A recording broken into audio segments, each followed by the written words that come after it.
For more information about the show or our network, please visit www.podcastdetroit.com. It is Valentine's Day, which means it's also Rusev Day. Mixed Match Challenge. Someone may have gotten their first win in the WWE. Maybe not. How do you know? Raw made the Elimination Chamber a little bit larger than we thought it was going to be. Smackdown made their main event a little bit larger than we thought it was going to be. We're going to get into all of that today, as well as so much more on this Day of Love as we...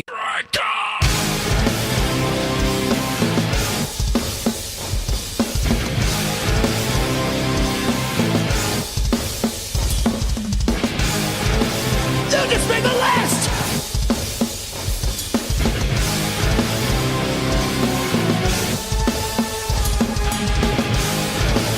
Kiss the ring.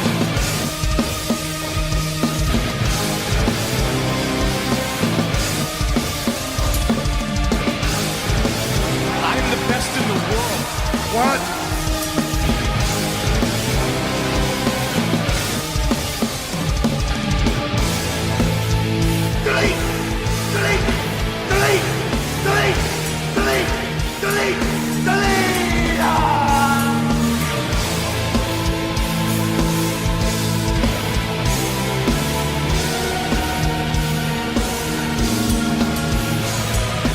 Are you ready?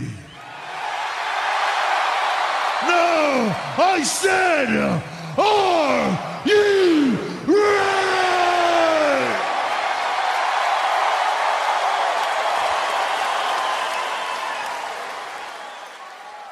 Finally!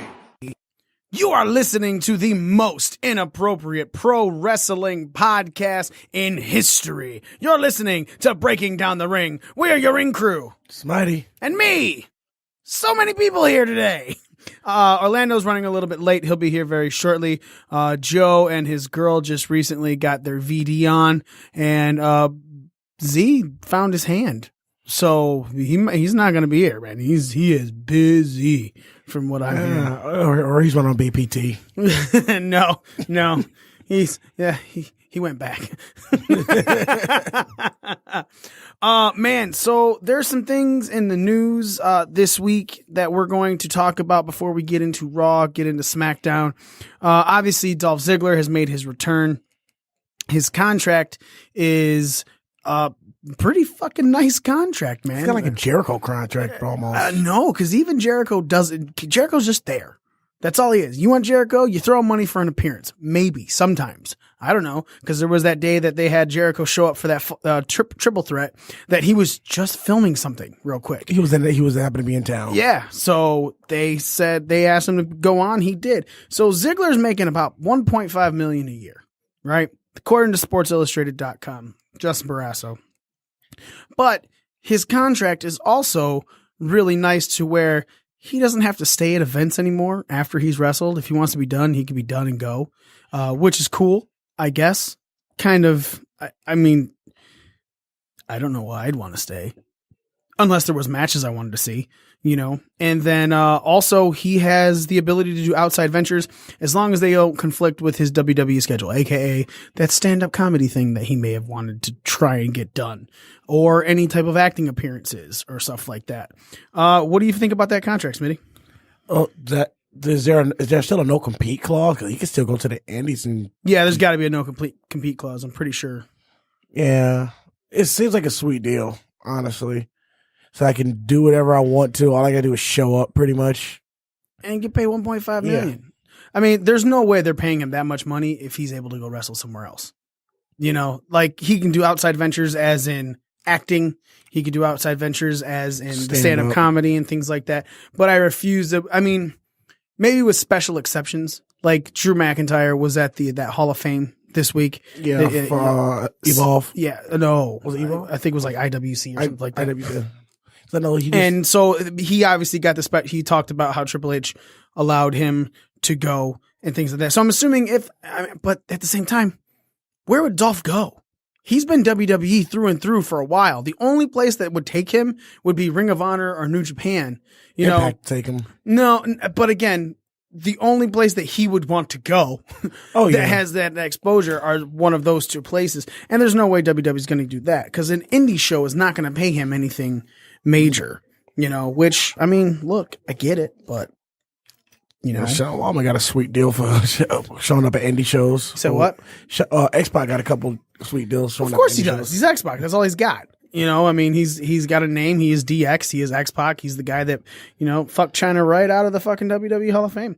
Speaking of that, announced this week by ESPNW, Ivory is the newest inductee into the WWE Hall of Fame. And I put out on our Twitter at BDRcast, if you guys want to follow, that taking nothing away from Ivory. She's great. She's phenomenal. She is not a bad wrestler. She is definitely deserving of the Hall of Fame. I don't want to have anything go the wrong way to where we're like, oh, we don't think Ivory should be in there. No, she should totally be in there. But here's what the tweet said, and I quote, taking nothing away from Ivory, but isn't it time we put Chyna in the WWE Hall of Fame? She's not headlining next year over Taker, so there's no reason she's not in this year. And that's basically my sentiment. Like, Chyna passed away last year. I knew she wasn't showing up in the WWE Hall of Fame last year. Someone made a mention how she could headline. Cool. Yeah, she could headline a Hall of Fame class. But she's not going to headline next year because next year is probably more than likely going to be Taker's year in the Hall of Fame. So to continuously put her off is a straight politics move, and it's really bullshit to me because you can't just keep playing the politics card when there is so much. She's so deserving. Obviously, they've had conversations about her things and so forth with Stephanie mentioned her and everything with the Royal Rumble. And again, I'm not taking anything away from Ivory, but Smitty, how do you feel about Ivory being Chyna not going in just yet? Unless you're going to headline her in 2 years, this was the time to do it. This is the only reason you wouldn't do it now because after Taker goes in, you headline her for 2020. I think that's taking too long to put her in now. I think if you do the 2020, Orlando showed up. Orlando, how do you feel about this? You're talking about Chyna in the Hall of Fame, correct? Yes. Yeah, she should be there. I know she did the porn or something, and that was kind of the excuse before as to why to not put her in. But there's people. So did Sonny. Sonny did it after, which is not better. But it was like they had already inducted her at that point. Really? Yes. I thought she did it before. Nah. No, she did the masturbation videos. No. This is all after the Hall of Fame. It was like immediately after almost. Because I remember her explanation was like, Daddy didn't pay me for the Hall of Fame. It's not like I'm making it on their payroll. That was Sonny's explanation. But anyways, Chyna should... Nasty porn, though. I think they need to let that go. I think she needed to be in there while she was alive, first off. They put it off too long to begin with. And now they put it off where I think it's almost going to be insulting when they do put her in. Because I think she's inevitably going to fall. She's going to go in there. Mm-hmm. I think they're going to look past this porn thing. I think they're going to put her in there. But I really think it's almost insulting that they've waited this long. Now, the other question is, who the fuck is going to induct her? Or accept for her? Because the bottom line is, all she really had was her mom. And her sister. And they were even her mom is basically the only one that would be able to put her in because of how estranged her sister was. But even her mom was estranged. Maybe somebody from DX like X-Pac, maybe who actually would accept the award for. So hold on. Let me tell you how stupid you sound with that. We're talking about this porn being a reason she's not in there. The person she shot the porn with is X-Pac. So if that's kind outside of the politics of Stephanie probably not liking her and having a falling out because Triple H left Chyna for Steph, and them two probably had a pretty good falling out because of that. If the porn thing is that serious, there's no way X-Pac's going to be the one to induct her. It's got to be someone from her family. I don't know who, but it would have to be Triple H. I don't know. I understand they may have had their falling out, whatever. But yeah, I don't think, like I said, I think it's going to be insulting whenever they induct her anyways. But I think if it's Triple H or X-Pac, I think it's particularly insulting. And it's not. I don't know if you've heard their arguments on Howard Stern. Yeah, I've heard those. Where Chyna was a guest and she said all this claims about being raped and all this stuff, and X-Pac calls in and like calls her out on it. What about Michaels? And I don't know. What? Yeah. I never heard any of that. Oh yeah, well you need to get on that, bro. Holy shit. So basically I will say that the rape claim did not seem very authentic. And I know that's, it's 2018, you gotta be careful with what you say in terms of rape, but even Howard Stern didn't seem to believe her side of the story. I'm looking this up on YouTube right now. Yeah, it was a thing. It happened. What about Michaels? Michaels was Chyna was one of the original members of D-Generation X. Sure. Ew. But I will say I disagree with her headlining, by the way. Why? She wasn't that big of a star.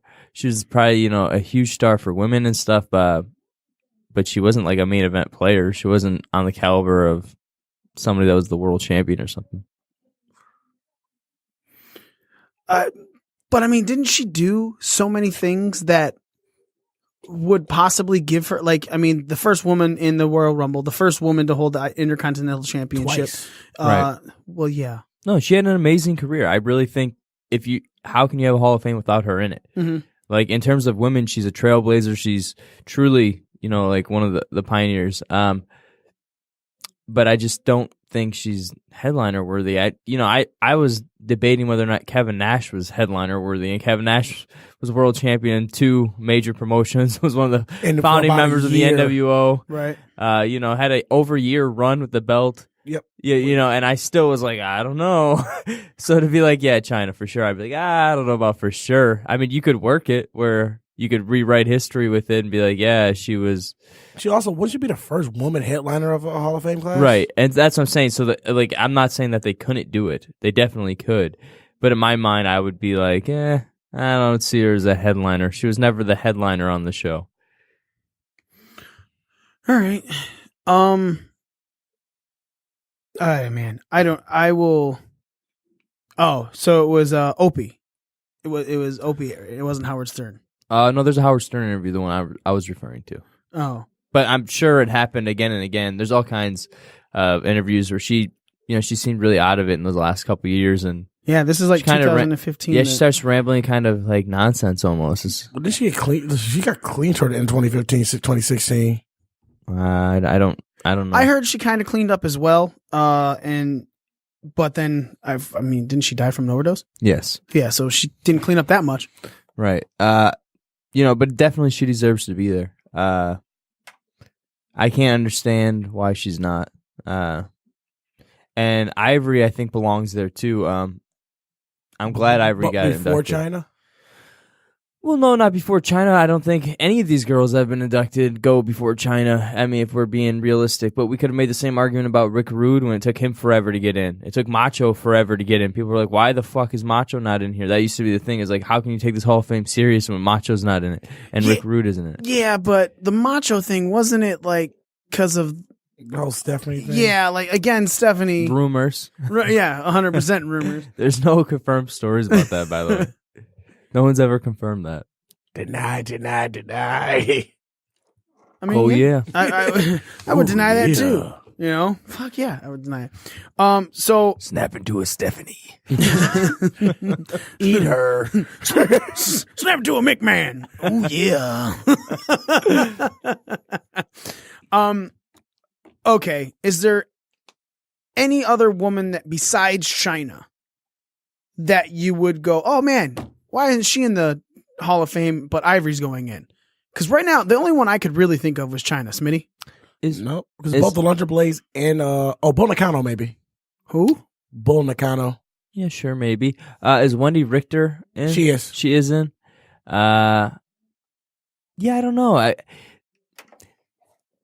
There hasn't been a lot of. Is Sable in? Sable should be in too. Sable's in, I believe.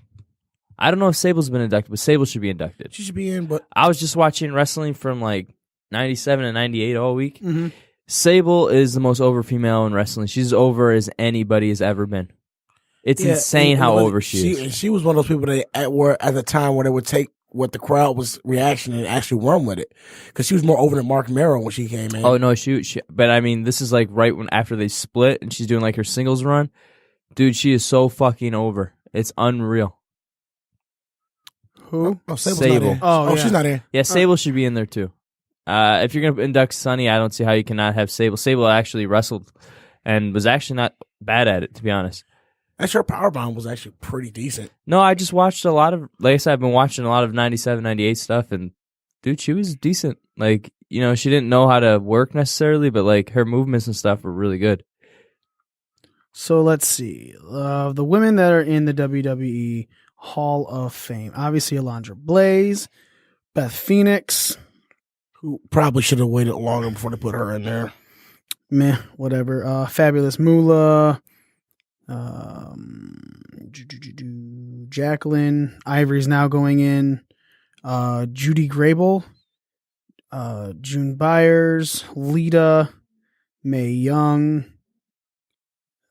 Mildred Burke. Mm-hmm. That's a good one. And I'm just scrolling through their list. Trish, right? Sensational Sherry. Yeah. Sunny. Trish. I know. I'm going. I'm Wendy just scrolling Richter. through. Trish Stratus and Wendy Richter are the women that are in there. Yeah, those are pretty good picks. Here's my thing with the WWE Hall of Fame: is it girls just the WWE that made an impact? Because we've seen them induct, you know, like the Freebirds and different other people that have made an impact elsewhere. Now, if you're doing that, then I think there's, you know, quite a few girls you can induct from other places.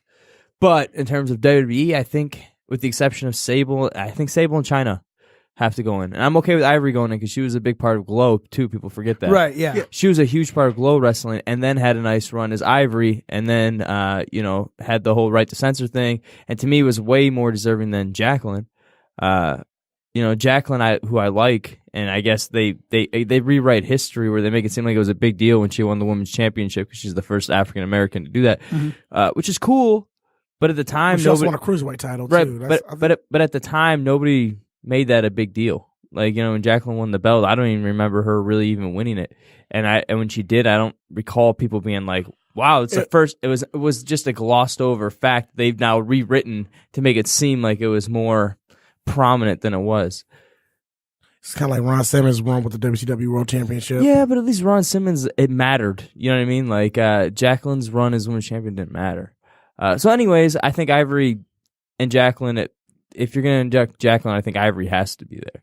She had way more of a memorable run than Jacqueline. Oh, she had 3 runs, right? In her last run, she lost to Chyna in WrestleMania 17. Yep, and that was like is the right to censor, like I said. Yeah. You know, she had the little run as just like regular Ivory before that, which was fine. And then she also had the Glow run, which I think, you know, again, you could induct girls from Glow, like you could induct girls from Japan. Like it all depends on. There's a lot of girls from Japan. You exactly.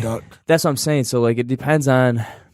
Is this a wrestling Hall of Fame or is this a WWE Hall of Fame? And I would think it's more of a WWE Hall of Fame because there are some people, like when you're talking about the Fabulous Freebirds, they're more, I mean, yeah, their tag team stuff is more definitely the stuff before that, but also doesn't WWE own the companies that they had a major impact in? So technically, they own almost all the territory stuff, I think now. Yeah, all the territories.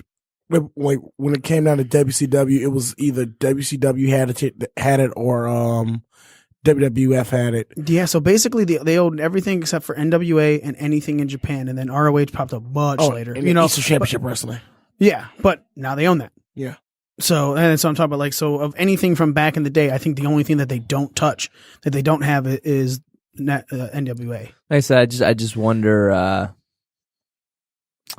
just really wonder what constitutes, in their minds, a Hall of Famer. It's very inconsistent to me. You know what I mean? There's a lot of people. Drew I think Carey is in there, so yeah. I mean, that's a celebrity bullshit. Like whatever. Like I don't think they should have that. It should be like a celebrity moment, and they should get like a special award, but it shouldn't be like a Hall of Famer. You know. I think I'm okay with that, just for the simple fact that there are other Hall of Fames where they have, like the Baseball Hall of Fame and stuff like that has people that didn't play baseball but contributed to it. Sure, but those people contribute a lot more than a 1 or 2 time celebrity appearance. Right. So, like, there are celebrities that I think you could make that claim with, like Muhammad Ali and them, Pete who Rose, were maybe. constantly Pete Rose. Yeah, people that were constantly would come back and give back to wrestling. Then sure, but the 1 or 2 time appearance by Drew Carey, I mean, it was entertaining for what it was. But that's a Hall of Fame worthy appearance. The one off from Schwarzenegger got him in. Yeah, but at least Schwarzenegger at least trained to be a pro wrestler, and people forget that he tried to become a pro wrestler at one point, which is an interesting fact about Arnold. But yeah. Anyways, The fact that Snoop is in there too is pissing me yeah, off. it's just weird. I don't. The celebrity thing is weird. It's whatever. Everyone's gonna have an issue with the celebrity shit, but even like the regular wrestlers, like Coco Beware, should not be in the Hall of Fame. I like Coco Beware. I enjoyed Coco Beware. What the fuck has he ever done to be like that's a Hall of Famer? Outside of outside of a memorable gimmick at a time where gimmicks were still a thing. Sure, but he was never even. He was over as a mid card act, and was JYD. But no, JYD was over. Like it's a different kind. JYD was fucking over. And then I love watching JYD footage. Yeah, JYD was never a great in-ring worker, but he was fucking over. I mean, He was over character. the three hottest baby faces in WWE in the 80s was Hogan, Snuka, and JYD. So, I mean, those were your 3 hottest baby faces. Then later Macho, during his little babyface turn, but those were your 3 hottest baby faces. So they all deserve, but it's like Coco was like opening and jobbing and it was like, how the fuck does he get in there? It's like, who the fuck does he know? So my rule is always like the Coco rule. Like if Coco got in, then how come this guy can't get in? Like how does fucking IRS not get in? How does fucking Tatanka not get in? I'm honestly surprised IRS isn't in. I think we'll see him eventually in there because of his family ties as well. I'm thinking maybe even this year. Also, IRS was a staple throughout the 80s and early 90s. Yep, Varsity Club. Now, the rumor Money Inc. for the next inductee for the WWE Hall of Fame is someone that we actually had a long conversation about last week. Double J is allegedly, and this is just rumor, nothing confirmed yet, just rumor. Jeff Jarrett might be in the WWE Hall of Fame this year. Orlando? By the Coco standard, sure. I mean, like Jeff Jarrett had way more of a memorable run than Coco Beware ever did. He was fighting Chyna before Jericho. Yeah, and they put on some decent shit, and he put her over, and he held up McMahon for money, and went to WCW, and then Started booking himself. And then WCW, he was a multiple time WCW champion. I've never bought into it. I think. Multiple time TNA NWA champion. Yeah. Well, then he was booking. That was literally him booking at that point. And from his perspective, if you're already this main event star from WCW, why would you not be in the main event in a smaller promotion like TNA? So I get why he was main event in TNA, but I think he was the one main eventer at that end run of WCW where WCW was already going to shit. And they're trying to push new guys like Booker T and Scott Steiner became it, but they seemed to fit. It always seemed weird that Jeff Jarrett though was main event. It never seemed like he belonged there. New guys like Scott Steiner? Yeah, Scott Steiner became a main eventer at that point. Yeah, before that he was, and Paige was a main eventer too at that point too. Well, Paige was kind of already there before then, but I'm saying before that dying run. Oh, okay. So just so we understand what I'm saying. But Jarrett just seemed like the transition champion. I know, he just never seemed like that top guy. It was hard to get past him being a mid-carder. Slap nuts. Yeah, it was really hard to get past him as a mid-carder and be like, buy into this guy as now a main event guy when I've seen him job out to fucking Chyna. I've seen him job out to fucking every fucking dude and like 1,000 times. Mm-hmm. And then to be like, oh yeah, he can compete with Goldberg. Sure. Smitty, what do you think about Double J in the WWE Hall of Fame? His WWE run was memorable. Part of it because, like Orlando said, he put a lot of guys over.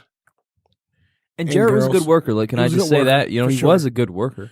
And also, he was one of those characters I noticed as a kid until when I was a teenager, when he left the company, went to WCW or preteen, whatever. he was one of those characters I noticed that evolved with the times.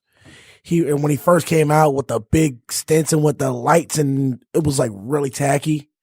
And then he kind of got a little more serious when he had the cat with him, whatever her name was at the time. Yeah, it was Lawler's girl, right? Yeah, the Lawler's cat. wife.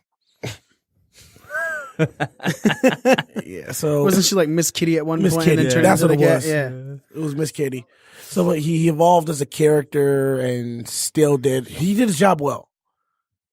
Yeah, sure, he was fine as a mid-card act. That's what I'm saying. I just, as a main eventer, it's like, how? I don't get that. But again, by the Coco standard, sure. I'm fine. And also, I will say to his credit, too, he has something else going for him. He has a family involved in wrestling. His dad was involved in wrestling. Mm-hmm. So, I mean, that helps. It seems like they really like families. You know? If that's the case, the whole Von Erich family should be in by now.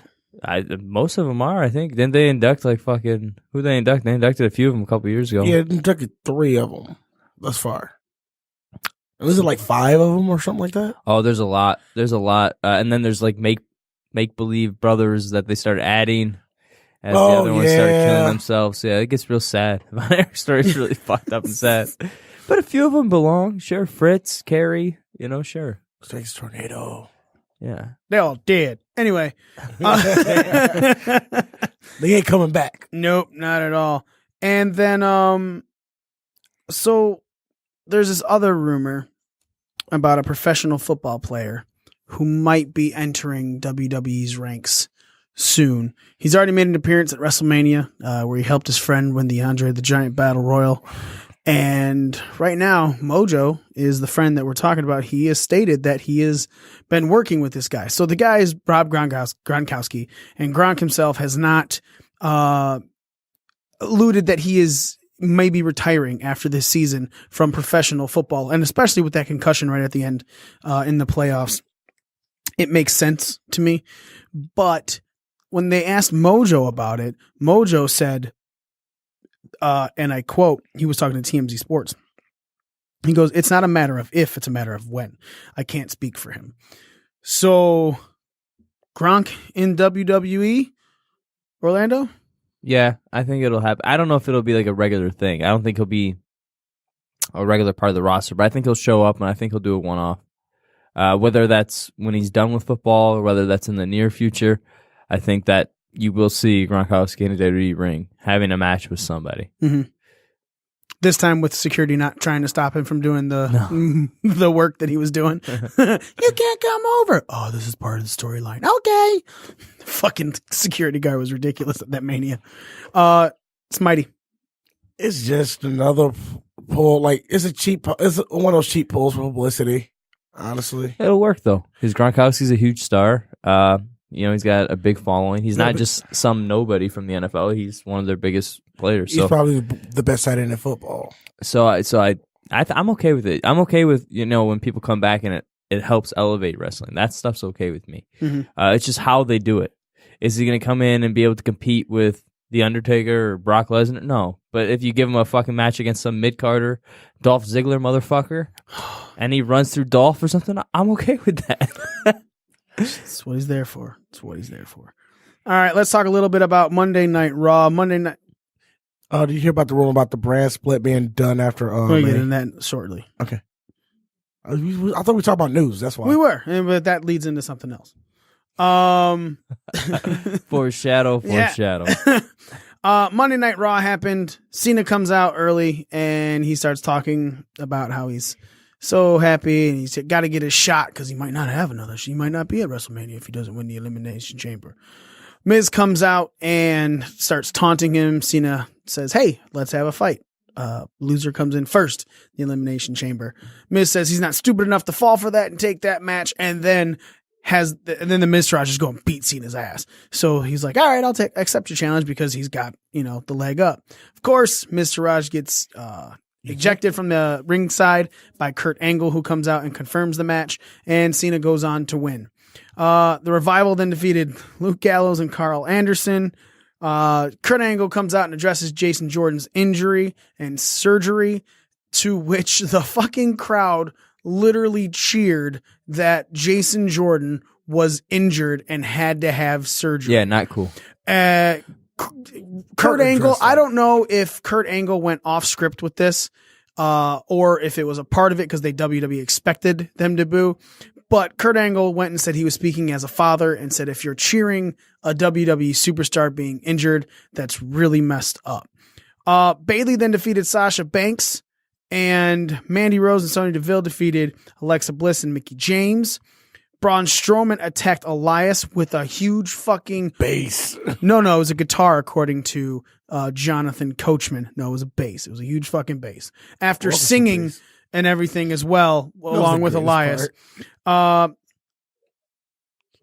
Reigns then went and defeated Sheamus in a match, and then Finn Balor and Seth Rollins both got a pin in what turned out to be a fatal 5-way, because Rollins came out after Angle was discussing the Jason Jordan stuff and said he wanted a chance to be in the Elimination Chamber and he should be added. So instead of a fatal 4-way, it became a fatal 5-way, and Finn Balor and Seth Rollins pinned Bray Wyatt to win the match. After Raw, Kurt Angle was on Facebook Live with Renee Young, and Finn and Seth come into the room, and Kurt Angle makes an announcement stating that because they both won, they are both in the Elimination Chamber, which means for the first time ever, the Elimination Chamber match will start off as a triple threat match rather than a one-on-one match until everyone else comes in.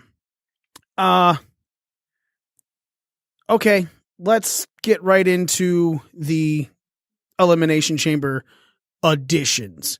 Is this making this more of a convoluted match, or do you care more, or are you really just, man, they are fucking everything up, Smitty? They're just throwing whatever star power they have inside this chamber, and I don't think it's helping or hurting. I just don't care, and that's because I already know. We already know what's set in stone, and from there, I don't care. Orlando. I think the addition of Seth doesn't do anything to the match. I don't think it hurts it. I don't think it helps. I think the match is going to go by the exact same, but 3 people are going to start. I think it's going to be the exact same match. Where I think it hurts is I think it thins out the mid-card for the rest of the show. Because now, the exception of Elimination Chamber, you have the 2 women's matches. You'll probably get some type of tag title match. The women's elimination chamber, the men's elimination chamber. And then you got Nia versus Asuka. Right. You'll probably get a tag title match just thrown on. And then what? You get Bray versus Wyatt again. Bray versus Hardy. Has that been announced? It hasn't been announced. But we'll probably get something like that. He's probably right. It'll be filler. I really think they needed him somewhere else. I don't know where.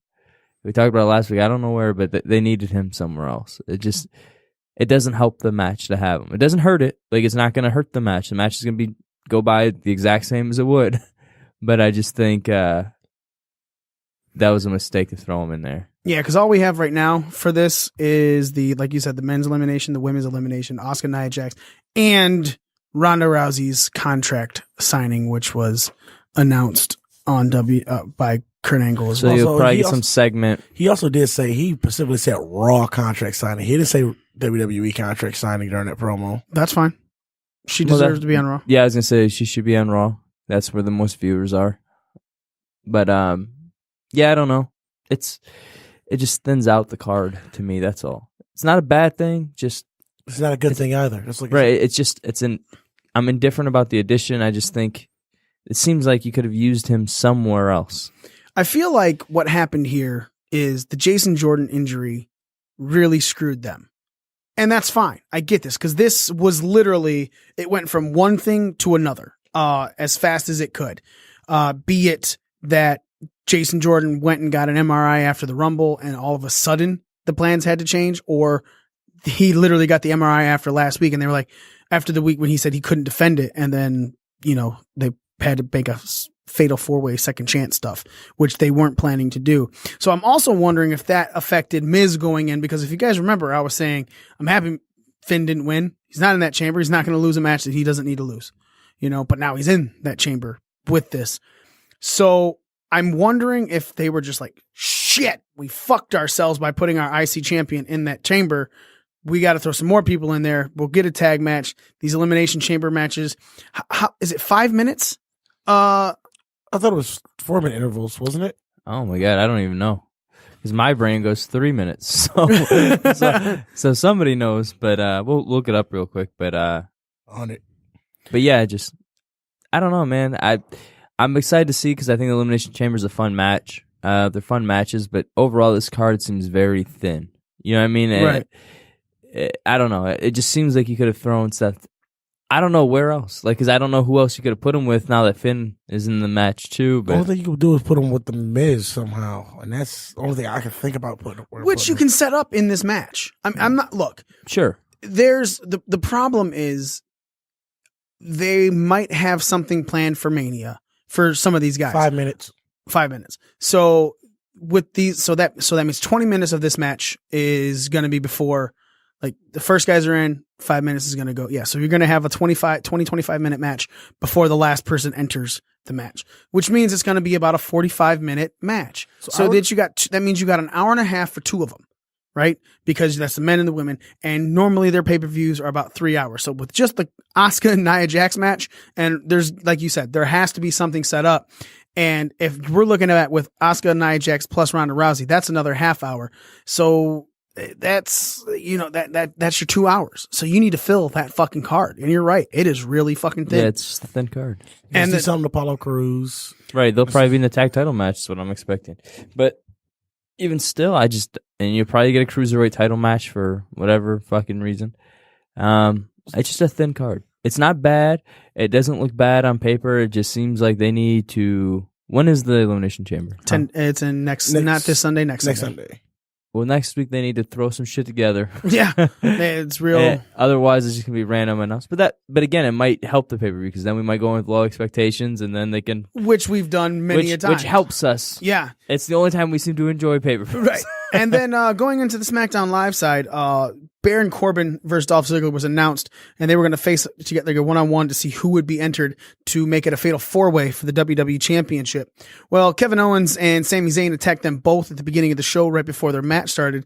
So Shane said now both Baron Corbin was going to take on Kevin Owens and Ziggler was going to take on Zayn, and if they won their respective matches, they would be added, and it could be a possible fatal five-way for the WWE Championship.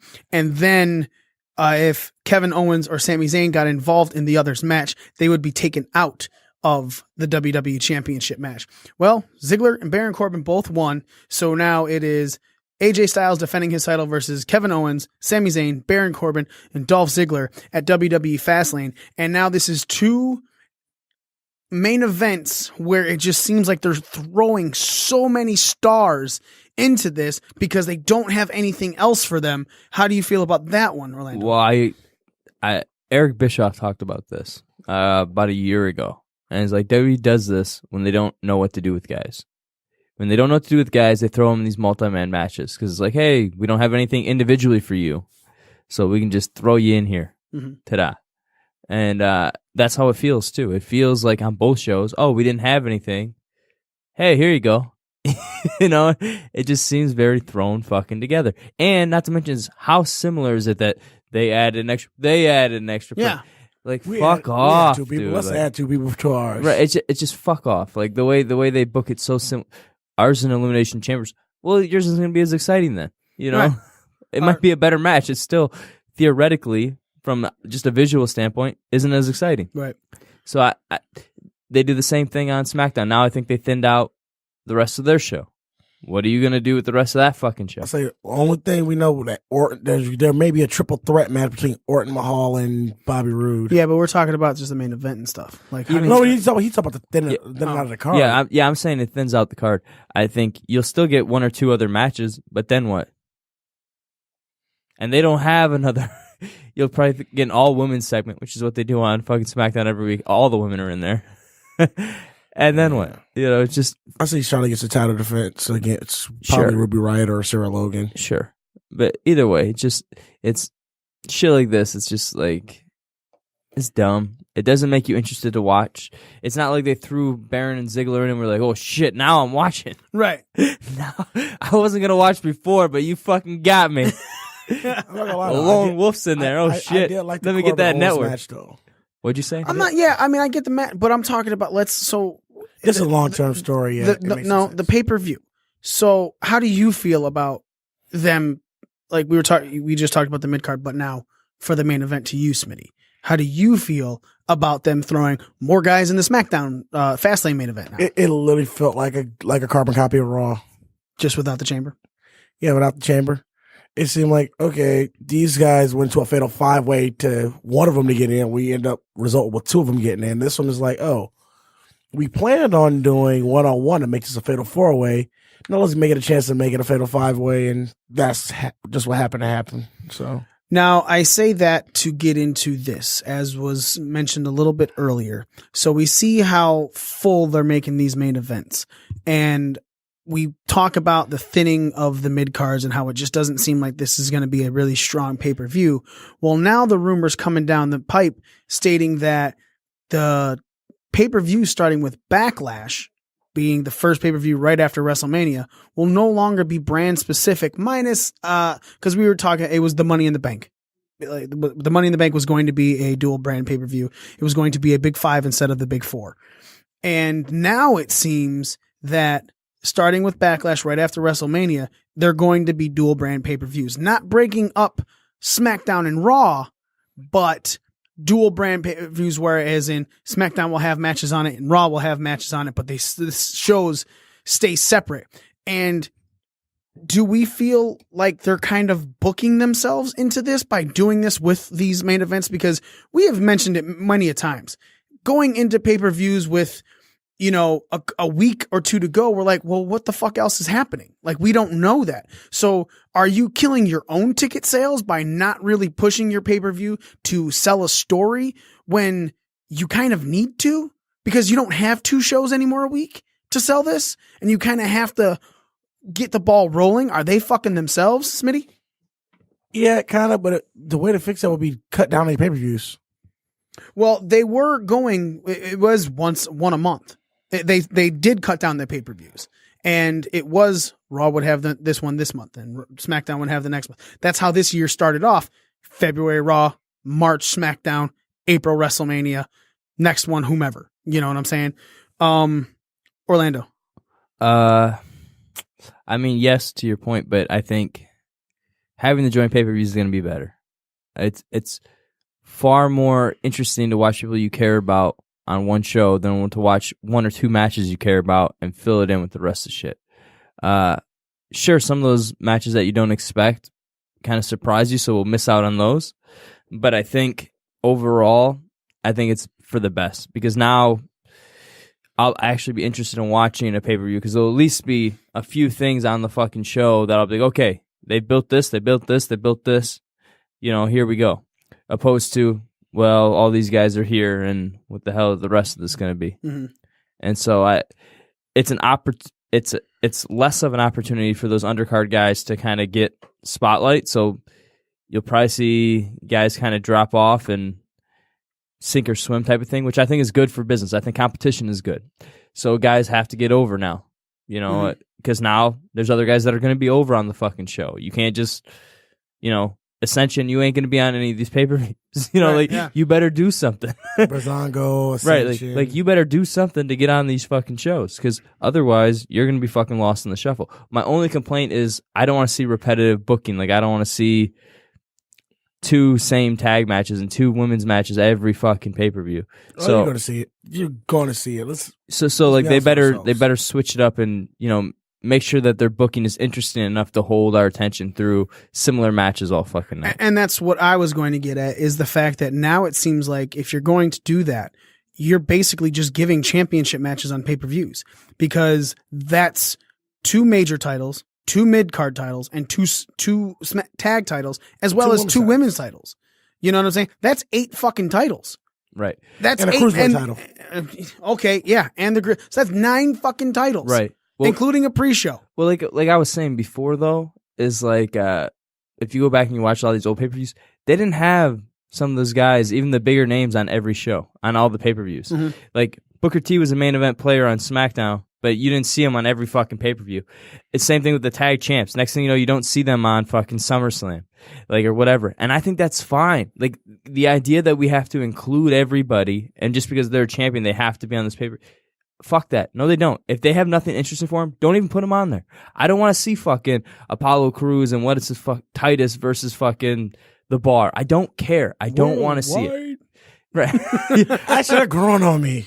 Yeah. So until they get over, you know, like, if there's nothing there for them, don't fucking fill it up. We don't need it filled up. Shut up. We just don't need it filled up. So I'm okay with that. I know some people think, oh, we need the belt. No, you don't. No, you don't. We didn't even have the Universal title on every pay-per-view, and we were fine. Like, we definitely don't need some low mid-card fucking championship on every pay-per-view. You'll be fine. And now with the way 205 Live is going, with Triple H running it, right now, a lot of the buzz from the interwebs are saying that that's even better than SmackDown Live. I mean, SmackDown Live has had its lowest viewership since October 2017, this week. Going into a Bobby Roode U.S. Open Challenge, there was fucking AJ Styles wasn't even on the fucking show. Yep. You know, your champion wasn't even on the show. So you had this first segment and the final segment involved Dolph Ziggler and Sami Zayn. And it I don't know, man. I just feel like you know exactly. It's shit. Why the fuck would you care? Like, yeah. like, let's be honest. Why the fuck would you care about this show? Okay, listen. It's like Joe's fucking point that he makes every other week on the show. They take people that you care about and they make you not care about them, and it's true. Like, you want to like certain guys, and next thing you know, they're in something stupid, and you're like, I don't care. Mm-hmm. Why am I watching this? To me, it is almost a chore sometimes to get through all of the wrestling that WWE puts out each week just to come here and talk about it, because it's literally not entertaining. And I'm telling you, I've been watching all this old shit lately, and I think my buddy made this argument years ago, and he was worried when the WWE Network was going to come out because it was going to cannibalize today's product, because people are going to realize how good the old product is in comparison. And it's true. It is way fucking better. I was watching fucking Kai and Tai versus the Oddities. And on paper, I go, this match is going to be the drizzling shits. No, great entertaining match. Great fucking match. It's like SummerSlam 97 or 98 or whatever. And it's a great it's nonsense. So I just think if Kai and Tai and the Oddities can get over, okay, pure evil. Like, you're telling me the Ascension can't? Like, come on, man. You guys gotta fucking try harder. Get this booking together. Get creative together. Let these guys do their thing. Let them either sink or swim on their own fucking accord. And this product has to be better. Like, I'm tired of it. I'm tired of people watching this and thinking this is good wrestling. Like, it's not. This is bad. This is a bad product. Jeez. There's good parts, but it's like sifting through shit to find a peanut, dude. Like, it's fucking, wow. It is, man. There's good shit in it, but generally speaking, this is a bad product on both shows. Like, there are weeks where it's okay, and you're like, yeah, it was all right. But you shouldn't say it's all right. You should be like, yeah, that was good. That makes me want to watch. Nothing they do makes you want to watch. I think James Cornette said it the best. The worst thing WWE ever did was bought out their competition.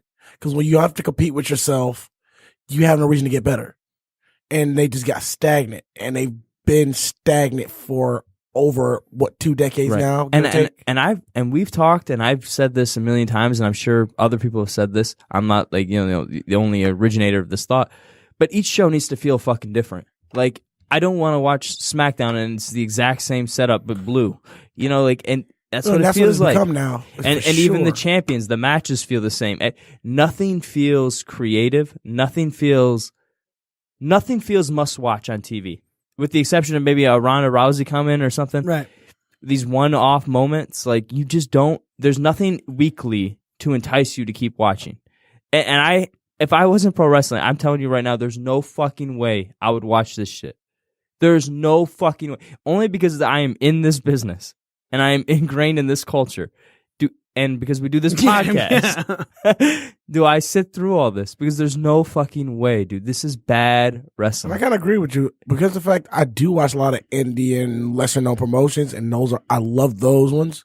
If one of I do the podcast, I probably would not watch WWE myself. It's outside of NXT or something. right, and you Outside might of watch NXT, Mania or Yeah. Rumble or something like that, but like trying to watch this shit weekly is a chore. It really is. It's become a chore, and when watching wrestling is not fun, and this is like I'm just like, okay, come on, do something, Right. do anything creative. It's like watching a fishbowl.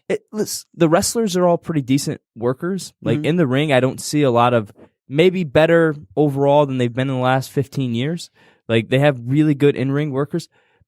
They don't have a lot of characters, and when they do have characters, they don't know how to book them. Mhm. And you just don't care. And I know we're just going on a rant, but it's a slow week in wrestling, so I'm just letting you guys know this is a shit product. And if you like this, I'm telling you, go back and watch wrestling when it was good. Watch 'Cause ECW in 1996. seriously, I've been watching all these old everything, and it's so much.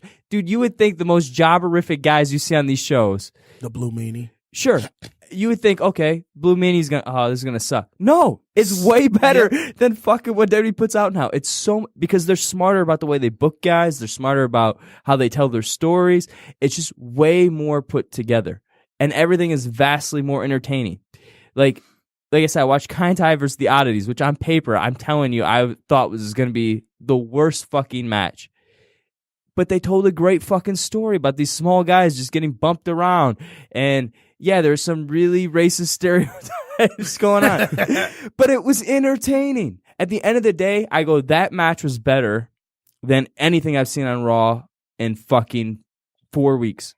You know what I mean? There's been nothing better than a Chyna versus Oddities match. Right. What the fuck am I saying? Okay. Once again, but also in those times, there was competition out there. Yeah. You had A, B, and C to compete with. Who does WWE have to compete with now? Yeah, no, I agree 100% with your points to me. I think it's become very stagnant and diluted. stale.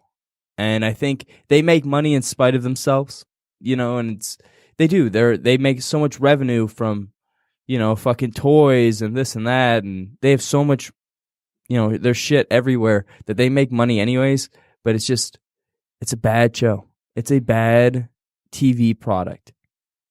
There's things I like about it here and there, but it is a bad weekly program. It is not entertaining. It is not must-see TV by any stretch. You know, when Stranger Things came out season 1, I was like, man, that's fucking must-see. You guys got to see this. I was telling people. When was the last time you did that with wrestling? When was like, man, you guys got to fucking... Never. Dude, like, it's so bad. Honestly, nothing on the main roster. It's all NXT. We have had conversations about really good matches. Yeah. We have said Jericho Omega at New Japan. Mm-hmm. You know, we said Naito and Okada. We said Velveteen Dream versus Black. Yeah, exactly. We've said that. We talked about Almas and Gargano.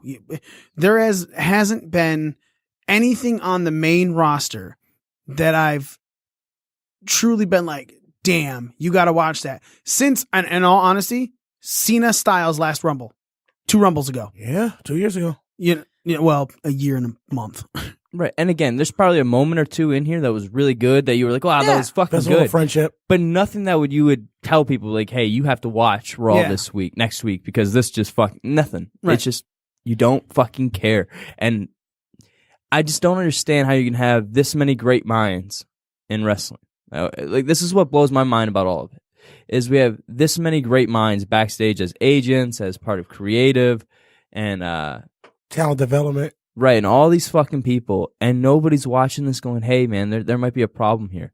Like, I'll throw somebody under the bus a little bit here. So Jimmy Jacobs was a writer there. Yeah. Before he became a writer, when he was just applying for the job, I was in a long road trip with him out to Philly, and we were talking about it. And he was telling me how he liked the WWE product. Mm-hmm. And it was blowing my fucking mind, because I'm like, no, it was even worse a couple years ago. It was just a stale with less characters that you cared about. And he was telling me how he thought it was really good.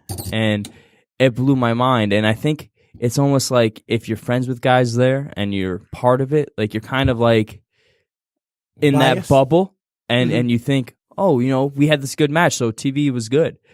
Yeah, the matches are generally all right. Yeah. But the product is not good.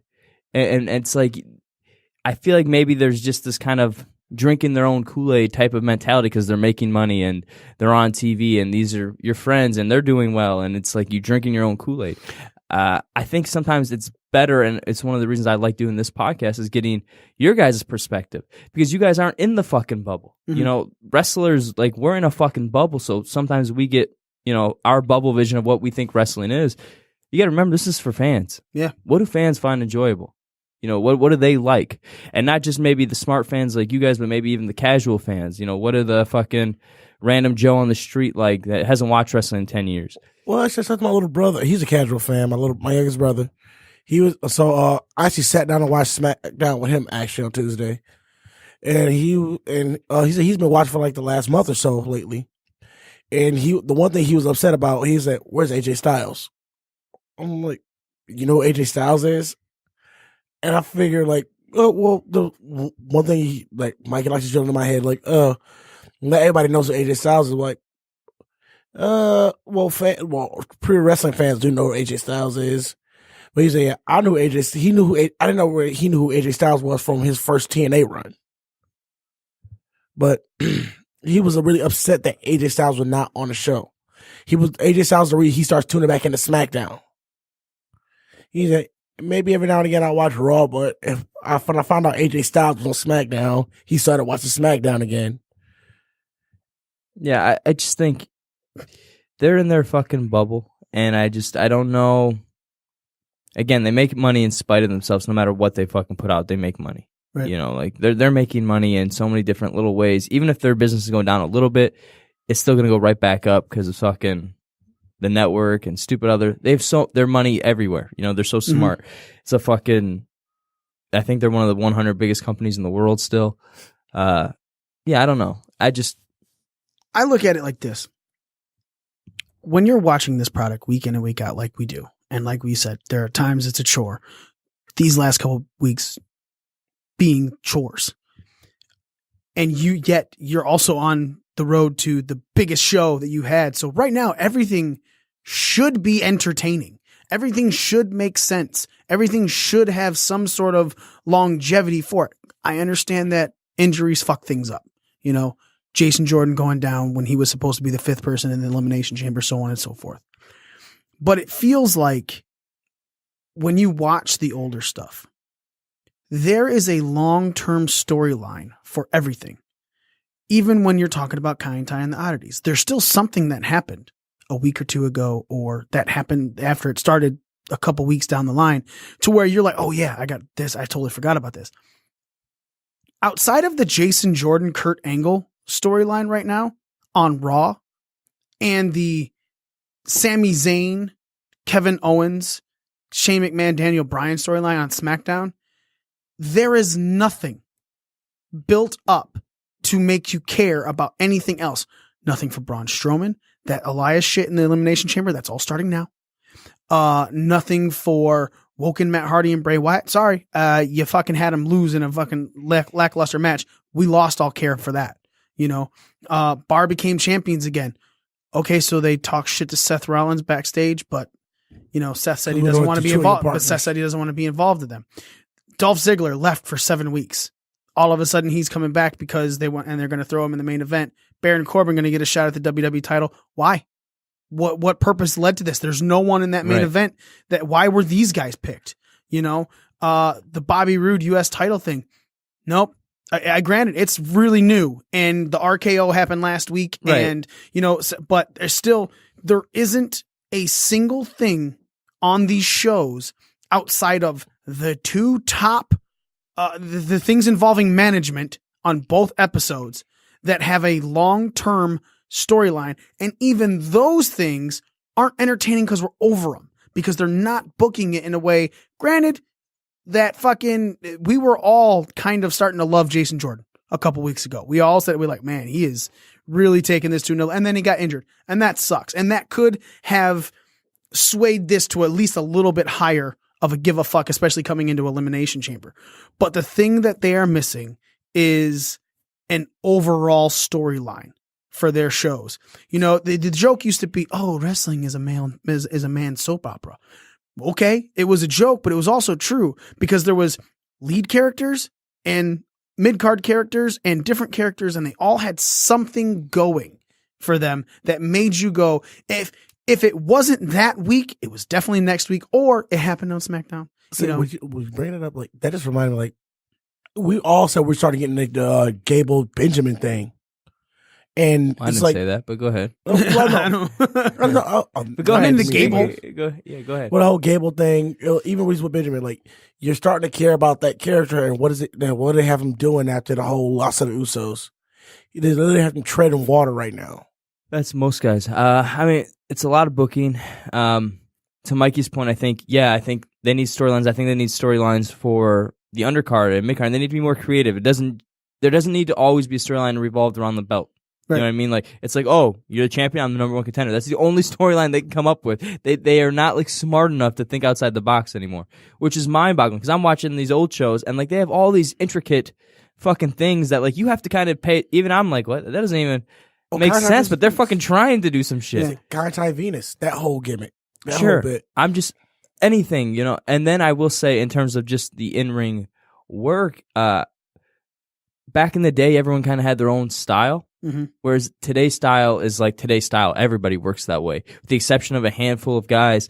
The cruiserweights work the same as fucking Finn Balor or Seth Rollins. Which hopefully will AJ. Change now that because apparently with Triple H taking it over. And again, but we're talking about what's been leading up to now. Yeah. And Triple H has only had that show for 3 weeks now, including yesterday. But I'm saying even Kevin Owens works the same style match as the cruiserweights. Right. He might do different moves. You might insert move A or insert move B, but they're all working the same style match, which is why I really liked when I was going back and watching, because the matches felt different. You know, like one match was like, oh, silly small guy versus big guy getting beat up, but they're still trying to cheat and get ahead. And that was a cool little story. Then we had a story of a match guy worked a fucking leg, and it was like, oh, they told a story about the leg. Then we had a match with a bunch of false finishes. Then we had a fucking hardcore brawl. Every match was fucking different. Mm-hmm. Whereas today we're watching and it's the same style all through the fucking night, which is why we like when we watch NXT, because we're like, oh, this match was different than that one. Mm-hmm. They had this big fucking brawl. Then they had this fucking character match. Then they had this fucking main event with the false finish. Instead, every match is trying. And I talked about this briefly, and it's something that's been bothering me lately. This isn't just WWE. This is happening everywhere. Guys don't know their role on the fucking show. Mm-hmm. Guys are doing the same moves throughout the fucking night. I'm seeing the same finishes. I'm seeing the same. Who the fuck is not? Who's backstage not fucking getting? When I started, dude, if guys did the same if I did roll-up finish, match 2, right? Boom, 1, 2, 3, schoolboy. If there's another fucking schoolboy on that show and the fucking finishes with the schoolboy, that guy's fucking getting reamed out, or I'm getting reamed out because there was no fucking communication. Why the fuck are we seeing the same finishes all the fucking time? The same everything. It's just all fucking night. Why is one guy doing a super kick on the same show as another guy doing fucking 15 super kicks? Mm-hmm. You know, Usos are going to super kick guys 30 times, and Dolph Ziggler's going to super kick guys 1 time. It's the same show. Stop doing the same shit. There's a fucking bajillion fucking wrestling moves. There is no need to see the same shit all the fucking time. Mm-hmm. There's no need to see the same fucking story being told. I don't want to see a guy work a leg, then another guy work the fucking leg in the same night. Do something different. Nobody's doing anything different. They're all like, okay, well, I can do a false finish and kick out here. Fuck that. Yeah. Stop doing that. Be more creative. Right. Like, dude, there's other matches to be had. There's other styles to work. So I'm tired of the repetitiveness of the in-ring work, which I think adds to it. I don't think that's the selling point, but I think if you have like a wrestling fan like you guys, like the guys that already watch wrestling, I think you're going to be more attracted to NXT or a Ring of Honor product or a New Japan product, because at least in the ring you're going to see different things. You're going to see something that you haven't necessarily seen all fucking night. Whereas if you're watching SmackDown Raw, you're seeing the same fucking style of match literally from the start of the show to the end of the show. Insert guy A, insert guy B, different move, same fucking style formula of the match. Fuck that. Stop doing that. This is what blows my mind. Like I was saying, you have all these fucking guys backstage. Why is this not a thing that is being addressed? And lots of these guys are either performers themselves or former performers. Yeah, I don't get it. I don't get how you can have that many people and not understand what the hell is going on here. Nobody want no money out their pocket. I'm not a wrestling genius. I'm just a guy that understands how it works, and you don't do that. Right. And then, like you said, it also helps a little bit. Like, we have made mention before of how we wish NXT was a little bit longer. And I still kind of stand by that. But then when I saw it put on USA Network that one time and it was only half the show and it was still an hour, I was like, oh, I guess we are kind of getting, an hour and a half ish of wrestling, just because there's no commercials the way they are on television. They don't have 3-minute commercial breaks, 3.5 minute, 4.5 minute, so that doesn't add to the show. Possible. Yeah. It's a situation where when you're watching it, and we have talked about the crowd as well, how a smaller crowd is going to can become less interested and disinterested very quickly. So you have to have something different. So it has to be something different at the beginning of the card, middle of the card, and end of the card. Because without that little crowd at the end of the card, similar to how it was in the Manhattan Center, you lost them. And if you lose them when you're trying to do a main event, you're going to not have, it's not going to have the explosion feel that you want it to feel. And the WWE is kind of doing that now with SmackDown and Raw. Look, Raw is a 3-hour show, right? I get that SmackDown is more bing, bang, boom, 2 hours, we got to get this done. But with Raw, for you not to have any other major storyline that people can remember off the top of their heads, maybe Sasha and Bayley. But again, no one really fully cares. With a 3-hour show that is booked for entertainment purposes, if you are dropping the ball to that is something seriously detrimental to what is going on behind the scenes.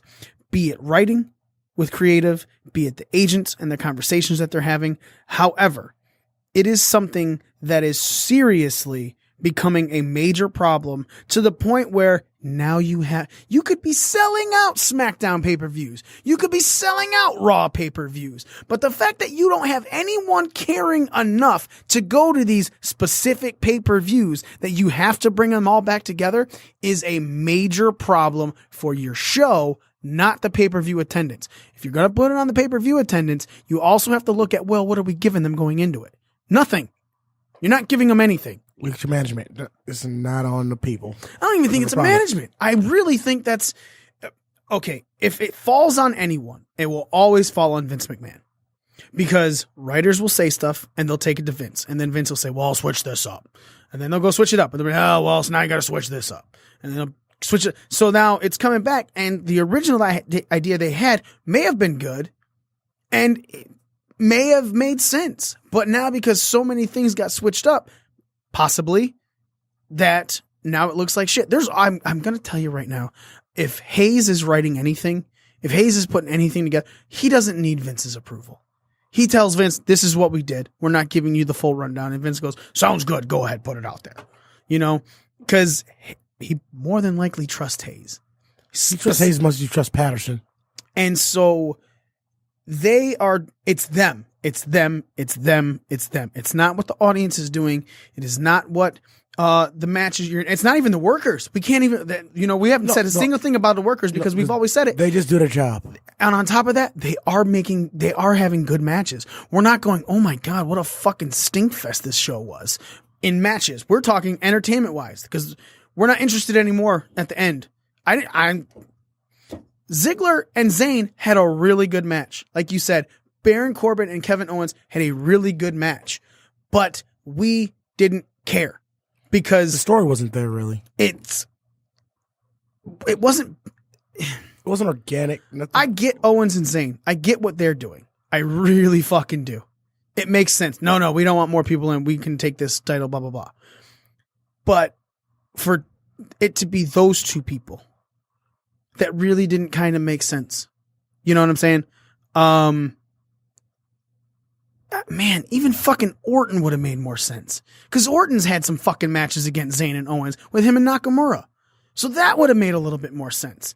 It's just like picking and choosing the guys is also a major part of this. And if you're killing these guys, Ziggler winning that match did throw everyone off.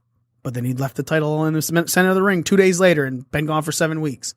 It's you're hurting these guys with how you're writing them, and then expecting us to buy that they are main event caliber status when we're sitting here going, they don't even deserve it. Like, dude, why didn't Ziggler for the U.S. title? He left it alone.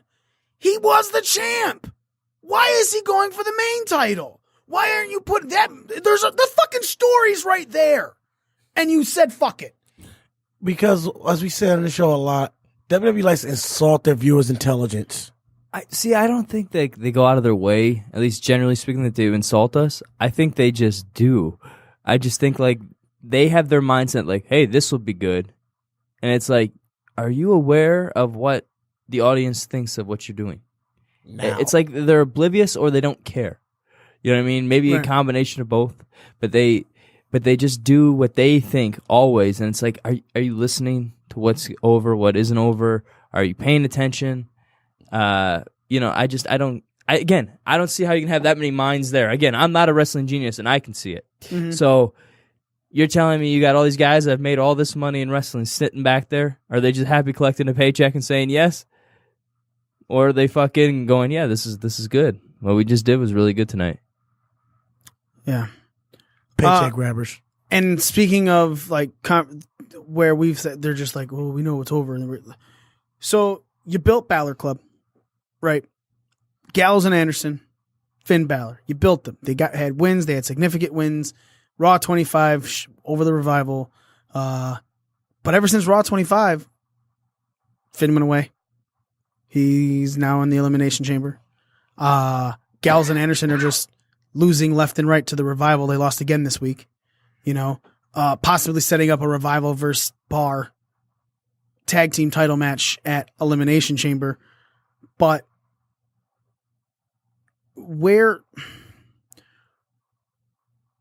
let's try and get this. Let's do our own fantasy booking, and fantasy booking in the realms of shit that makes sense, Smitty. Yes, I'm talking to you. Sorry, because that Braun Strowman thing was stupid.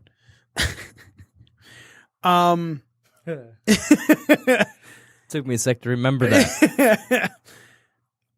I'm actually sober tonight, so let's talk tag teams. All right. Who do we have for tag team, Smitty, on Raw? Revival, Gallows and Anderson, Bar, and that's it, pretty much. Titus Worldwide or whatever. Oh yeah, Worldwide. Oh yeah, they do have a couple of wins over the Bar. So, book me Mania. So try and get me from now to, and that I'm literally asking for 6 weeks, including the Elimination Chamber that is in 2 week and a half. Who faces the Bar at Elimination Chamber? Who do you think goes for the? Because it's going to be there. So we got 2 weeks. You got one Raw left. You got one Raw left. Who makes sense to you right now from the standard of what they're writing?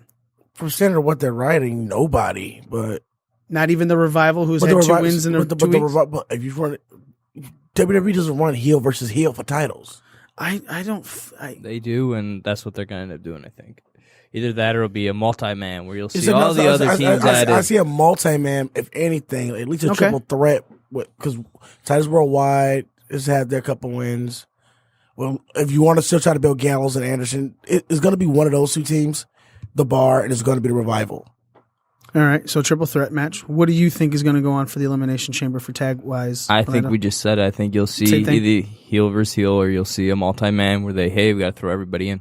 I really think that's a mistake too, though. I think they dropped the ball by not making the club heels.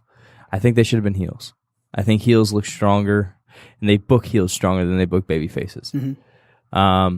Plus, it's always better for a face to chase rather than have. Right. The issue is with that tag division, with Seth and Dean gone now, or with Seth and Jordan gone, you don't have really baby faces. So the club is by default the baby faces here. They were originally built as tweeners, kind of. Right. But by default, they're the baby faces, because you're not going to root for Titus Worldwide. That's for sure. Even if you think they're starting to get over, they're not there yet. You're not going to get behind them. You're definitely not going to cheer for the Revival, maybe by default.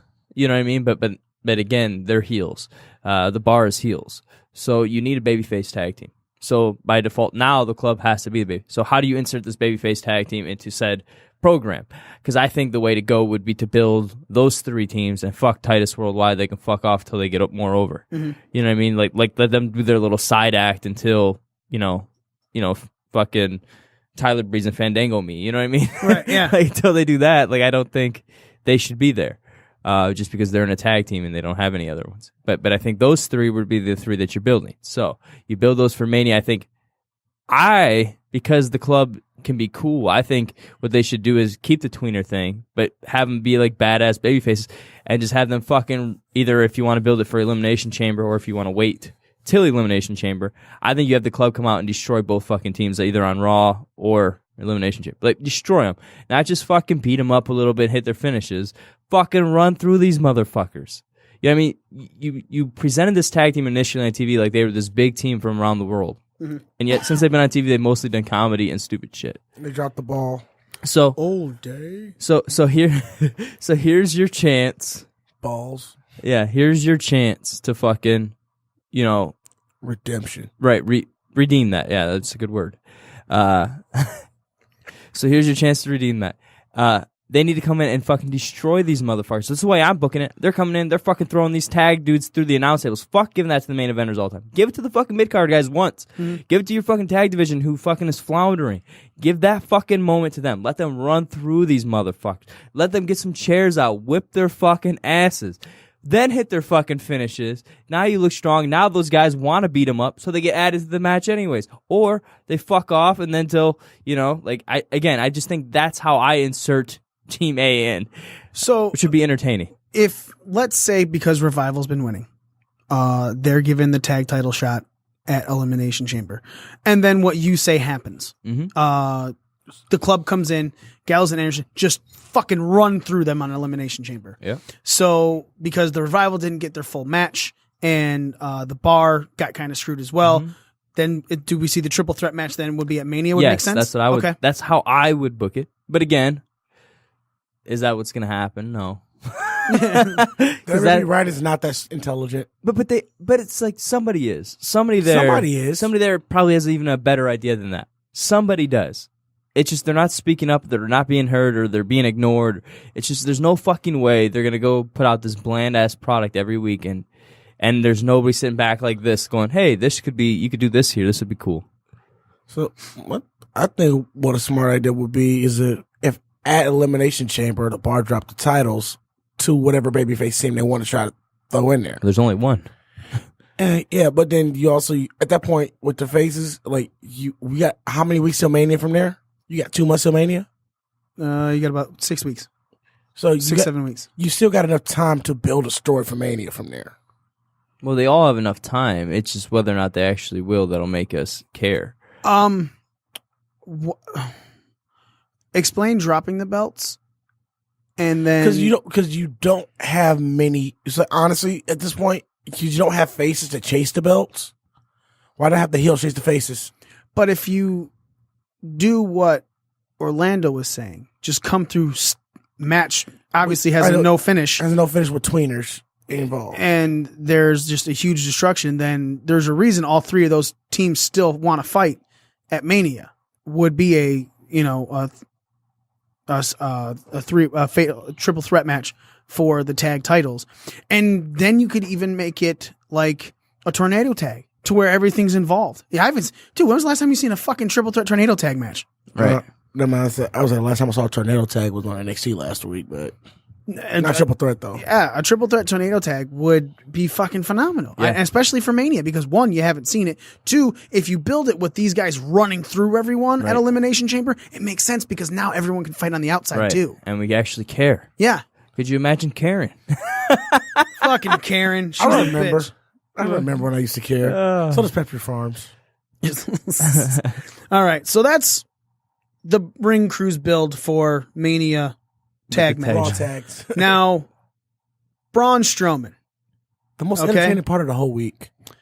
Braun Strowman comes out with a bass, starts playing it like a fucking guitar, breaking the strings, and then busts it over Elias's back. Right? Braun Strowman and Elias are going into the Elimination Chamber. Are we setting up Braun versus Elias at Mania? No, I still believe you're setting up Braun versus Cena. Why? Cena wasn't even remotely involved with those two this week. Because they keep talking, just all these dirt sheets said that Cena's going to have a big match at Mania. And I don't care about the dirt sheets. I really don't. Because that's not, I want to know what I'm we're asking looking a question. Or if you look at the main events that you pretty much damn near set in stone for Mania, where do you put Cena on there? Who do you put him with? I could have seen him fighting Elias, but I think they've gotten away from that. They've gotten away with that when he beat Elias already. But Elias could get a win over him. It could be look, man. He gave Miz a great rub this week when Miz. Again, we have stated this over and over again. If you kick out of an AA, Cena's giving you a rub. If you lose because of an Avalanche AA or something like that, that's Cena saying it takes more than my regular stuff to beat you. And Super Cena, he needs the Super Saiyan. I have to go to Super Saiyan Cena. You know, stuff like that. Like, I'm not, regular stuff can't beat you. I mean, Corbin, boom, done. You know, Elias, boom, done. Yeah, you know, so. But which goes back to my point. You say with the whole him and Elias thing. So you think that with the Elimination Chamber happening in a couple weeks, week and a half, that it's going to be a Braun Cena moment in there, setting up Braun versus Cena at Mania? I think Braun's the guy that takes out Cena. Braun's going to have like at least 3 eliminations. And one of those will be John Cena. Okay. The last elimination in Elimination Chamber is going to be Roman Reigns eliminating Braun Strowman. I mean, I don't want to disagree because I think you could do a lot of things with the Elimination Chamber to set that up. But because there's 6 guys in it. Right. And there's a lot. 7 now. So there's a lot of ways you can set a lot of things up in that match. However, I think they've planted seeds for Elias versus Braun. So if they don't follow through with that, I feel like that's a missed opportunity on their end. It's a missed opportunity because it's two newer talents. Right, that we care about.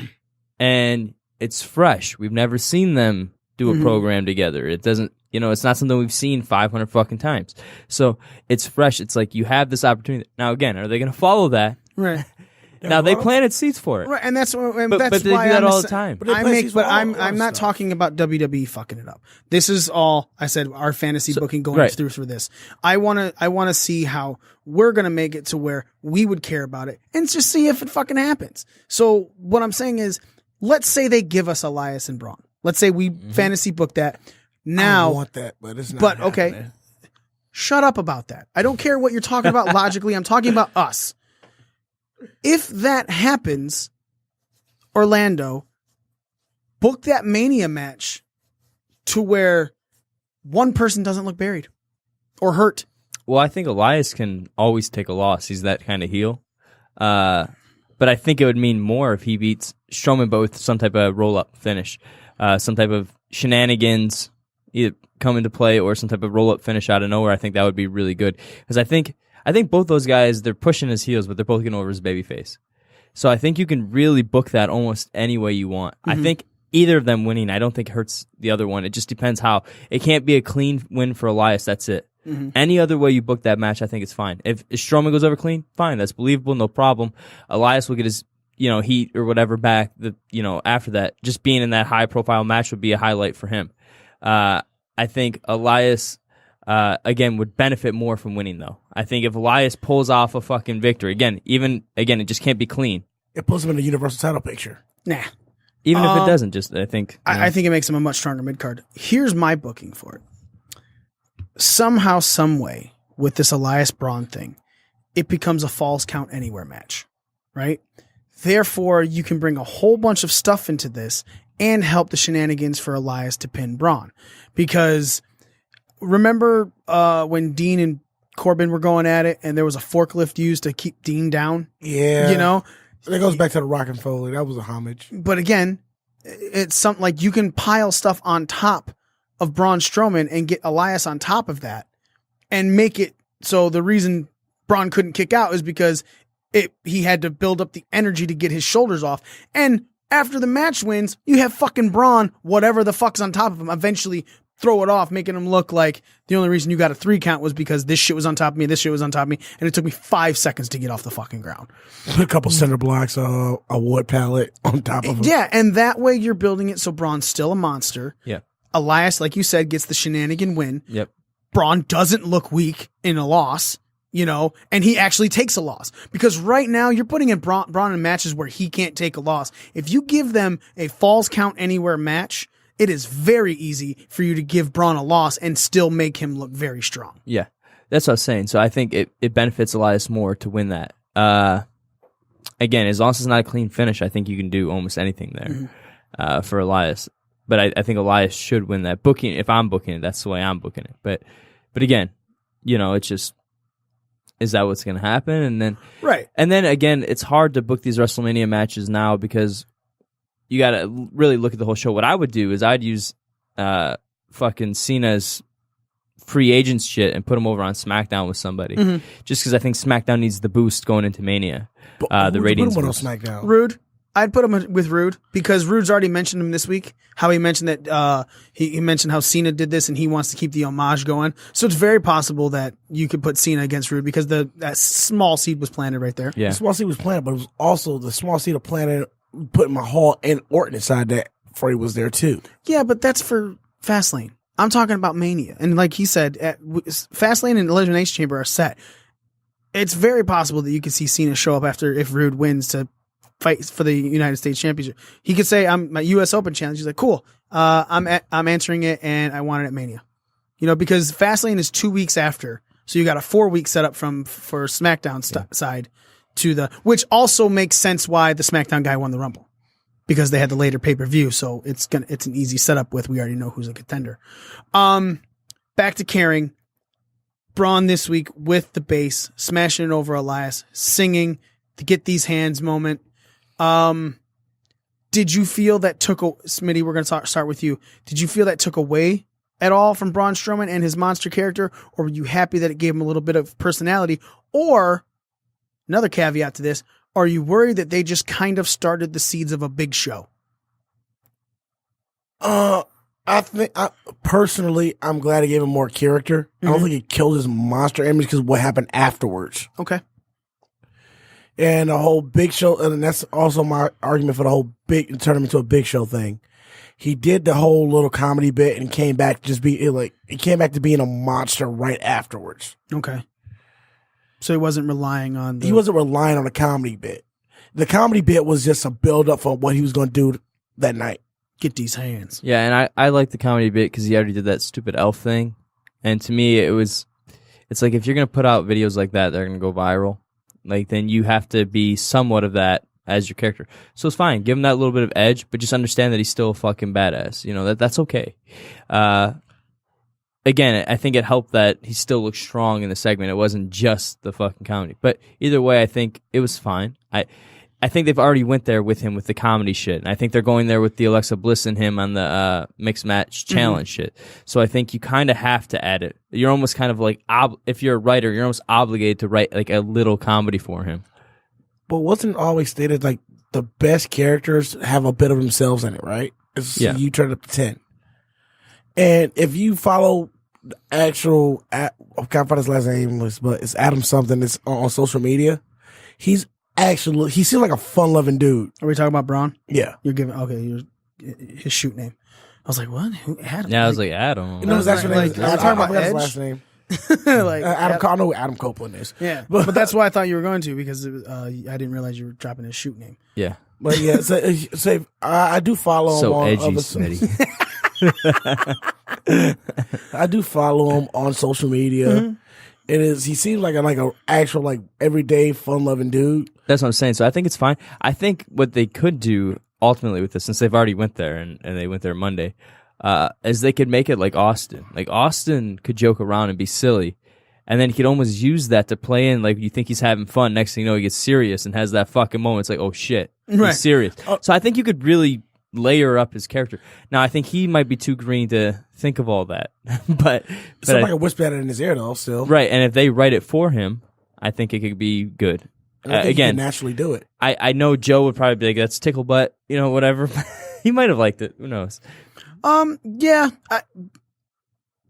I think it was still based in reality. Like when he lifted come on. It's a fucking base. Strowman looks like the guy that could lift a base easily. I don't even give a shit if they never had him flip a fucking semi, they never had him flip a fucking ambulance or anything like that. Strowman looks like the kind of guy that would just grab a bass and lift it up and throw it over his shoulder like any dude would do with a regular guitar. So a bass is not that heavy.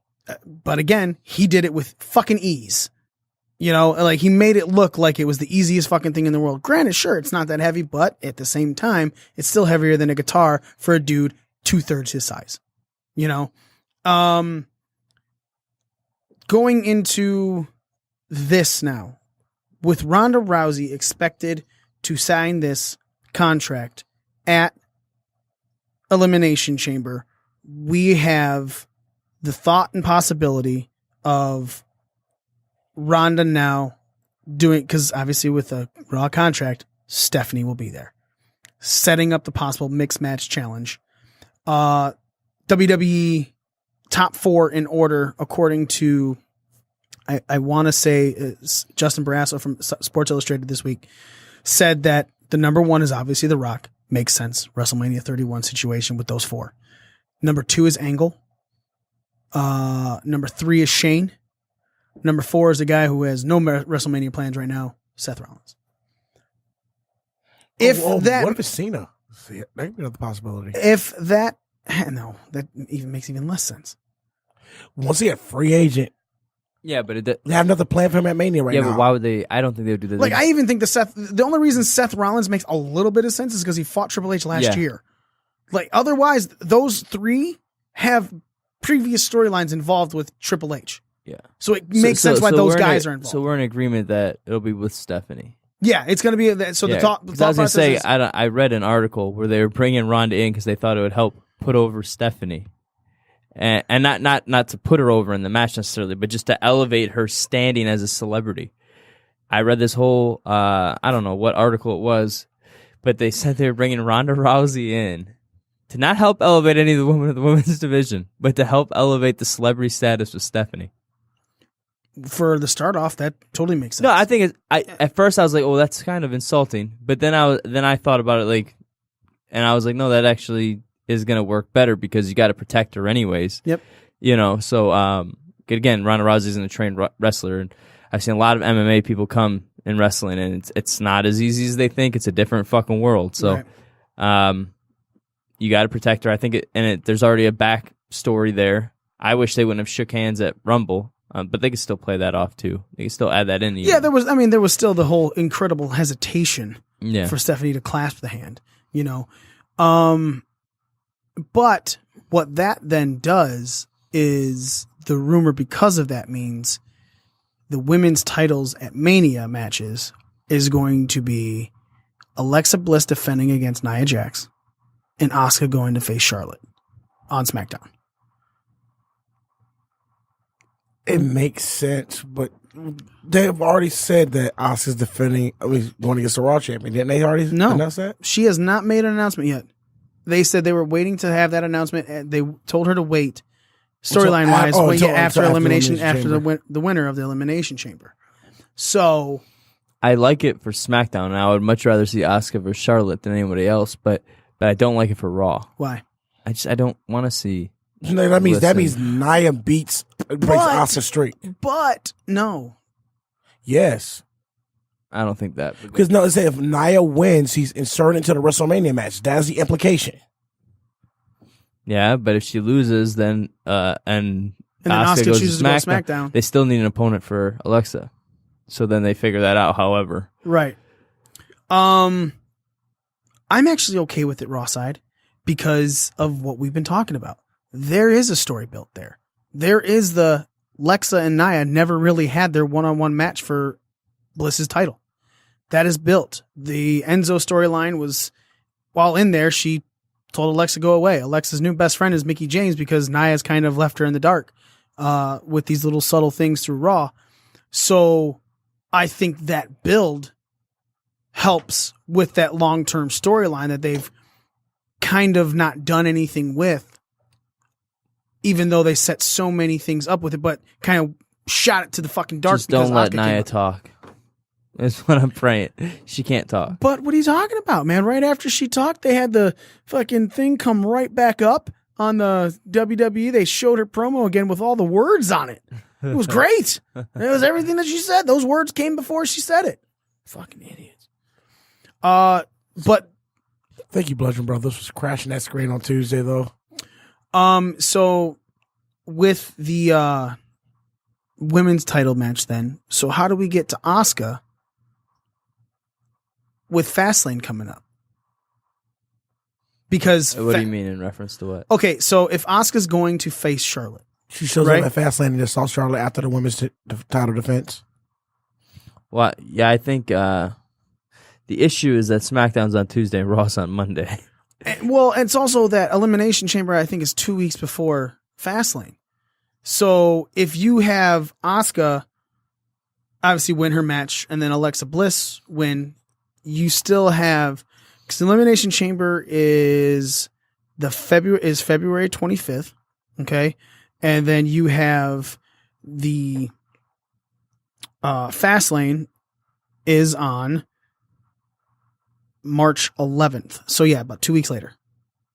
Exactly 2 weeks later. So in that 2 weeks time, Charlotte will still sort of kind of have to have a match for her title. Ruby Riott makes sense because she's the one that Charlotte has, according to the storyline that they've been built. You know, even Charlotte looked at the announce table after she beat Sarah Logan this week when she goes one more to go. Well, next week is a 3-on-3 women's tag match, so she's still not getting the one-on-one with Ruby Riott. So it's very possible that Ruby Riott pins Charlotte in that 3-on-3 and then gets a title match at Fastlane. But again, where's the put Asuka? That leaves Asuka in limbo for 2 weeks, and it's do we build a who are you gonna face? Who are you gonna face? Granted, it's literally 2 Raws, you know, but again, if you're really leaving in limbo the Raw Women's Championship, especially if Nia doesn't go over. Because if Nia doesn't go over at Elimination Chamber, that you have to somehow get to that after 2 weeks. And if you're talking March 11th, which means March 12th is the Raw, April 8th is April 8th is WrestleMania. So that basically leaves you with a grand total of, let's see, 11. So 1, 2, 3, 2.5 weeks, 4. You got 4. Okay, you might be able to do something, but again, that's still 2 weeks of, and you're kind of losing your audience with that. Again, because you're not saying anything. You're not doing anything. You're just leaving it there. How are we supposed to care? All right, let's say Asuka stays on Raw. Okay. Who faces Charlotte on SmackDown? I mean, they hold off the Ruby Riott thing until Mania. No, I think maybe Ruby Riott. I think Ruby Riott's still Fastlane. I think she's feedered to build Charlotte for Mania. But that's a good spot for her. But Charlotte and Becky, I would think. Like, what else could you do that you'd be interested in seeing on SmackDown? Charlotte's I mean, when it comes down to SmackDown, the heels over there are very thin. It's literally just a Riot Squad. And Natalya. Yeah, I don't know. Because Carmella's got the Money in the Bank. I think that could be a thing. She cashes in right at Fastlane, and then it just leads up to Charlotte getting a rematch at Mania. Yeah, I mean, that's okay. I don't want to see that, but sure. You don't want to see it, but that sounds more like WWE. What I would do is I would wait until like that SmackDown or Raw after Mania, whatever babyface is up, just won the belt or whatever at Mania, and then have her do like a rematch. They win again. Then post that match, Carmella comes out and wins the fucking belt there. But that's another takes that heat away and then gives them a little feud to work. Also, that's another reason I don't think Asuka goes to SmackDown unless Carmella catches him before Mania. I don't know. That's the X factor right there. They need another woman who's over. Right, like Yeah, this when I read that, I literally that's why I wanted to bring it up was just because I was sitting there going, "Well, what are you doing?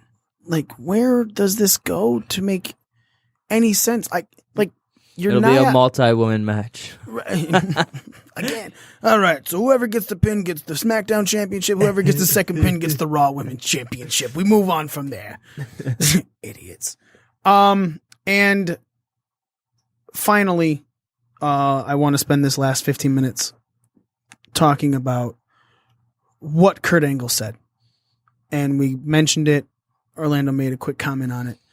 When the people started chanting yes to Jason Jordan's injury, and Kurt Angle said, cheering for another superstar to get injured is not something you should be proud of.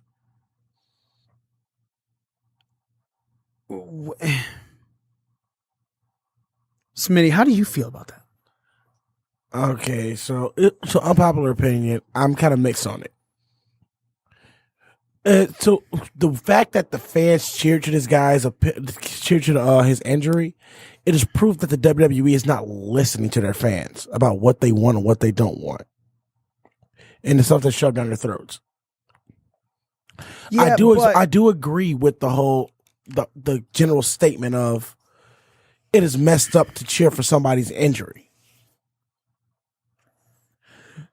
Okay, But when your company has driven your fans to cheering for this, part of it is on you. yeah, but we were just saying weeks ago that we're starting to buy into Jason Jordan. So you can say that they're shoving him down the throat, but when the general consensus is he's doing well, including with us and you especially, who just hates anything shoved down your throat, wrestling-wise. He's on a grown man. And not wrestling. No, he's okay with it if it's not wrestling-wise. Not wrestling-wise. For sure, I'm against it. And Mama Smitty's about to call in right now. Smitty's mama. Oh, she don't listen no more. We've had this conversation already. But then also the fact, like, you all know how I am about black wrestlers in general. Just He's not black enough? Is that the problem? Too light. I don't care if you team light skin or dark skin, nigga. Yeah, still my nigga. Well, all right. It's like Jason Jordan's in-ring ability is what I'm impressed with. It's his character I'm not with. Why? I think his character was great until the injury. His character literally it was starting to evolve, but it still wasn't there yet. I agree. But I mean, that's why he was growing on us. So I was always a fan of in-ring work. I want to say this character started evolving. I'm like, okay, he's getting better. He's starting to grow on me, but he still wasn't there. okay, but again, so you're 50-50 on people cheering an injury because while you don't think it's okay that they cheered an injury, it's something to show the WWE how your fans truly feel? Yes. Orlando?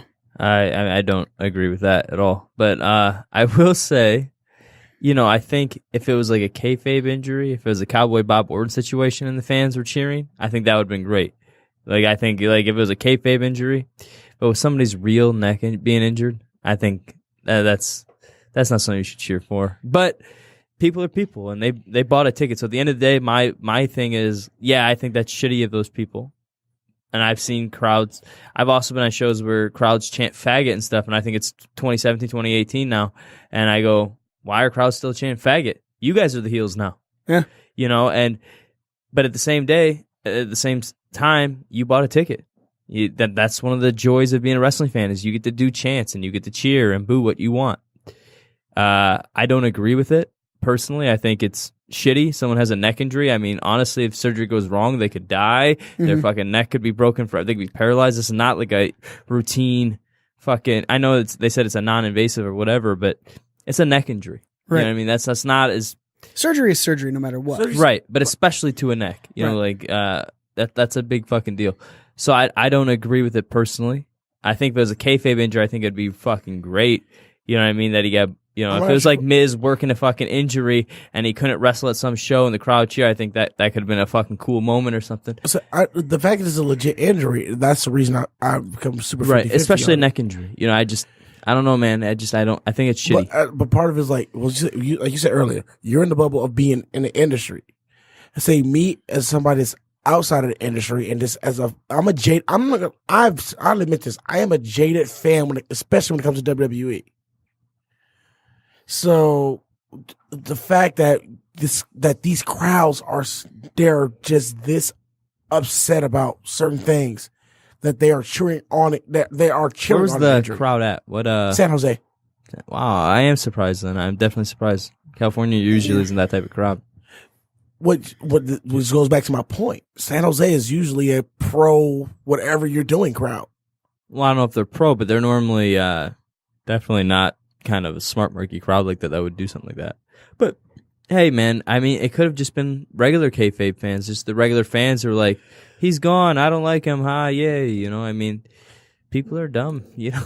Again, but at the end of the day, people bought a ticket. I'm okay with it because people bought a ticket, and that's the joy of being a wrestling fan. So I don't agree with it, but you bought a ticket, you have that right. I think when you stop caring about the individual, like you said it, you're right. You're bought a ticket, you have a right to cheer for whatever you want, but that means more so to me that in that match, in any match he's had, that there is a group of people going, oh, can you just get injured so that I don't have to deal with this anymore? Like, if you're cheering a shoot injury, you're literally, you had to be hoping the person got injured because you don't want to see them anymore. Be it, I hope this person doesn't get over and he goes away, or I hope this person get injured so I don't have to see them on TV anymore. And I feel like that should never cross any fan of any sport's mind. I don't care how much you don't like someone. Smitty, you despise Roman Reigns.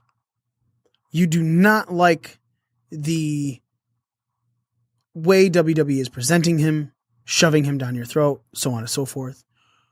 But you're not going, man, I hope this fuck gets injured so I don't have to see him take that title at Mania. No, I'm not that because I'm still a human being. Right. And Right. He's still a human being. He's got to make a living. I get it. And he's a dad, he's a family man, whatever, so on and so forth. But for anyone to be the kind of fan that says, fuck them, fuck their injury, fuck their livelihood, I don't want to deal with them, I feel like it's more of a, it's not so much, hey, I'm a fan, I bought a ticket, I could do what I want. But we're all still human. You know, there's a lot of shit. I 100% agree with you. And I personally disagree with it. People are shitty people. And like I'm saying, I'm on shows and I see a lot of shitty chants and I see a lot of fucking people chant dumb things. And so like, I understand that the world is shitty. Mm-hmm. You know, it's not that I agree with the people cheering. You know, I just think, you know, they're shitty. But I will say, just to play devil's advocate here, maybe people think it's kayfabe because they worked the injury angle at Rumble. You know, maybe because Z was asking last week if it was real or not. Maybe people buy into it. Maybe people think it's kayfabe. So maybe they think, oh, it's good that you know what I mean? It could be them cheering, oh, yeah, this fucking guy's gone. He's been, you know, I don't know. Just trying to play devil's advocate. I don't personally agree with it, but you do have a ticket. And I think that's one of the joys of being a wrestling fan is that you get to cheer what you want opposed to other, you know, avenues of entertainment. You can't go to a play and, you know, call someone an asshole, start that chant. That's the joy of being a wrestling fan. Again, but people, you know, with that comes, you know, people chanting inappropriate shit and booing, you know, things that are kind of fucked up. And like I said, I can't tell you how many shows I'm at where people chant faggot and stuff like that. And I'm just thinking, if you're a gay fan in that crowd, how uncomfortable you must feel. Right. You know, a group of people are insulting someone by calling them a faggot, you know, and it happens all the time. So, I mean, I was at a show not too long ago in Grandmaster Sexy. Yeah, the one with that sweet CD that we... Today! Sweet Puppies! Puppies! He started a faggot chant, you know, and I don't know why. I can't remember who he was working with, but he started a faggot chant. and that was here in Michigan. And it blew my mind. And I was like, dude, it's fucking, at the time, 2017. I was like, it's 2017. Like, you're chanting faggot right now. You're the heels. And if I was a fucking, heel, and they start chanting that at me, I would take the mic and I would fucking, right then and there, and I would, turn it on them. I would be like. So he was supposed to be a face? And he started faggot? Yeah, he was a face. Oh, that's bullshit. He was a face. He was calling the other guy faggot, like, to get under the guy's skin. Right. And now the other guy, because he's a worker, has to work that. Like, don't call me that. No, that's a heel move. Right, which, exactly. It's just shitty, though, It's like, with that power comes, irresponsible people. Let everybody Spider-Man, damn it. No, so because like you said, yeah, people were wondering if it's real, and it looks like Jason Jordan will actually miss Mania because of this surgery and stuff like that. So obviously, it's not a kayfabe injury. I can't. I just, man, I really can't fathom enjoying somebody being injured. But you know what, dude? I can't fathom all these people that are fucking on World Star taking videos of these people getting their ass kicked. The world's shitty, man. Yeah. So I mean, just because you have a decent soul doesn't mean everyone else does. That's where my 50-50 perspective come from. 50 of it is just me being a decent human being. The other 50 is me being a jaded wrestling fan. That's all of you? That's not all of me. That's 100%, bro. My perspective on this scenario. I know, I'm just giving you a hard time. It's fun to give you a hard time. No, it's not. Yeah, you don't got tits in the vagina. What? You don't have tits in the vagina. Still fun to give you a hard time. It's true. Wait, so you want a she-male to fuck you? Is that what you just said? No. That went way left field, way quick. You can say it all you want. You said you only want a hard time from someone with tits in a vagina. That makes it a she-male. I said a female, dumbass. So you want to get pegged by a female? Oh. Where the fuck are we going with this? This is where our inappropriate part of our podcast I'm about to start a faggot in. chant right now. So Hulk Hogan was offered a spot at an upcoming New Japan show, and he said okay, and then he gave him his price. Smitty, I know you know the price. Orlando, you may not know. Take a ballpark shot for Hogan's price for a single appearance. I'm assuming a single appearance. Single appearance? That's what I would say like $100,000. $100,000. It's a lot. Yeah. Yep, that is. So here's the story coming out from, again, Justin Barrasso. Hogan. Meltzer also confirmed on Wrestling Observer. Yeah. But obviously started with what Justin Barrasso was stating. Hogan told them $750,000.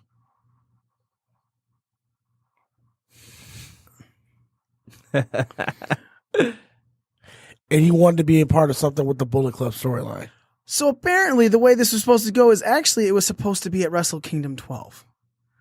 And Hogan was apparently considered to appear with the New Japan Wrestle Kingdom as an honorary member of Bullet Club, according to the Sports Illustrated report. And New Japan post Hogan, and talks fell apart when Hogan demanded $750,000 for the appearance.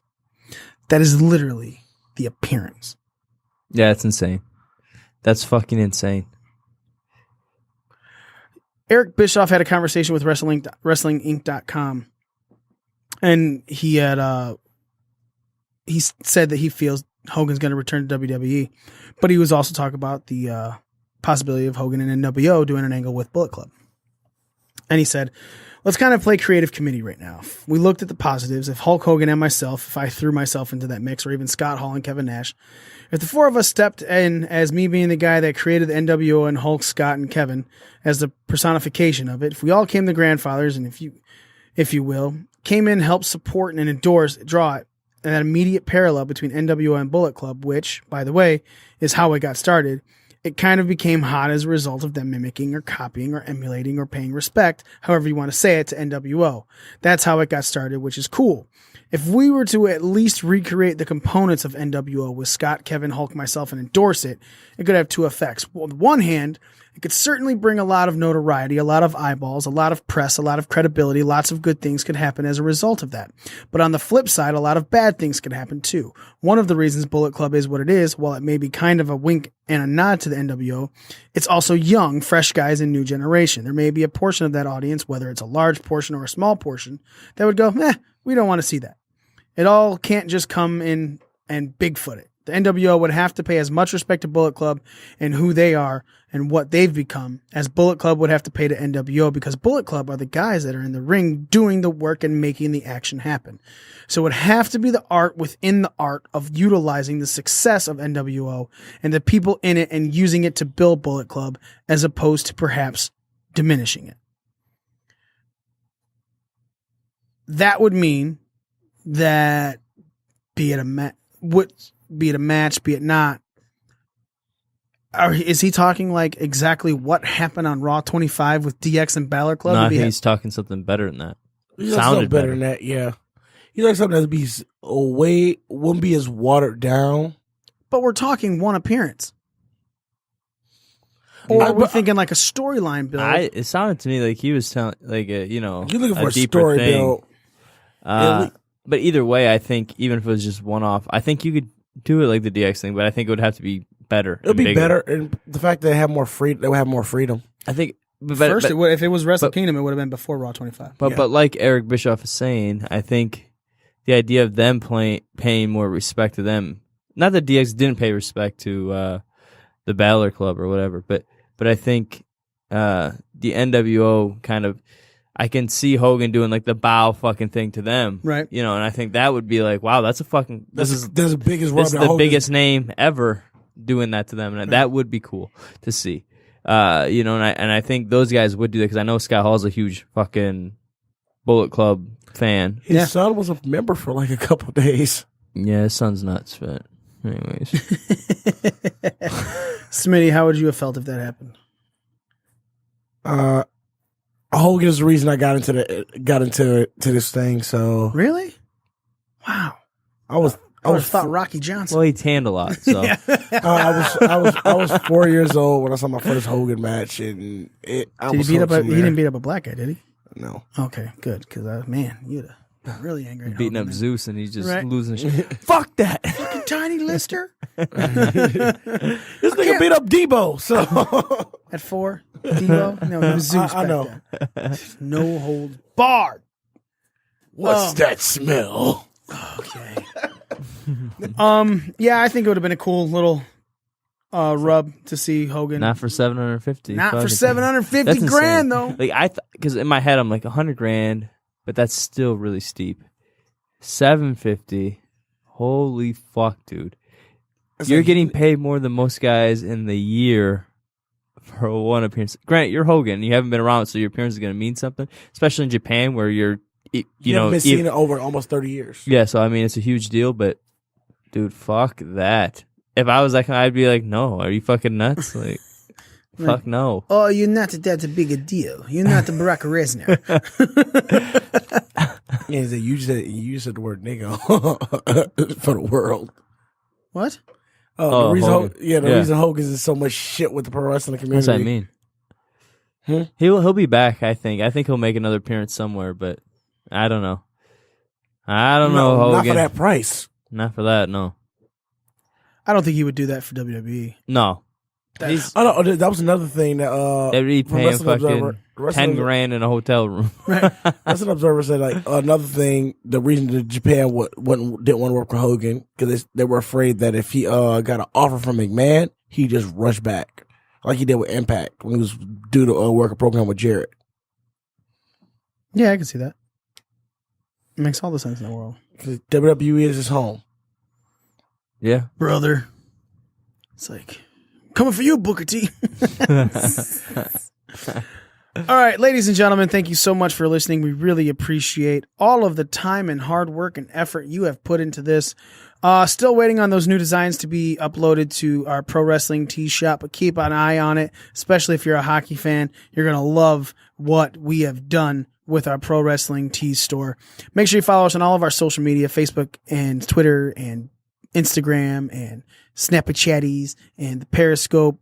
We did a couple of Snapchats today, even though that update sucks and everyone's angry with it. You know, we still posted stuff to it. So make sure you follow it. BDR Cast for everything. That's all you got to do. BDR Cast. Major shout out to Kevin Nash, Scott Hall, Eric Bischoff, and Bruce Pritchard for Hey, Brother Love. Yeah. For saying, AKA Razor Ramon and Diesel. Hey, if you're a WWE fan, you don't know who Bruce Pritchard is. anyone who's listening to us knows who Bruce Pritchard is. Thank you so much. They were at Astronomicon this weekend in Sterling Heights, Michigan. We got a couple autographs. We got posted photos up to our Instagram right now. Kevin Nash said we're fucking brutal. The other one said that we're the worst fucking podcast ever. Again, I asked for this. I specifically asked for this. They did not just rip us. However, Bruce Pritchard did not want to put us over as the worst podcast because as I'm asking for it, because him and Bischoff are at the same table. And I'm asking Bischoff to sign this. He goes, "No, you're not the worst podcast. It was like someone else. I can't. God, I wish I could remember who he said. Maybe I think it was a name that started with an M."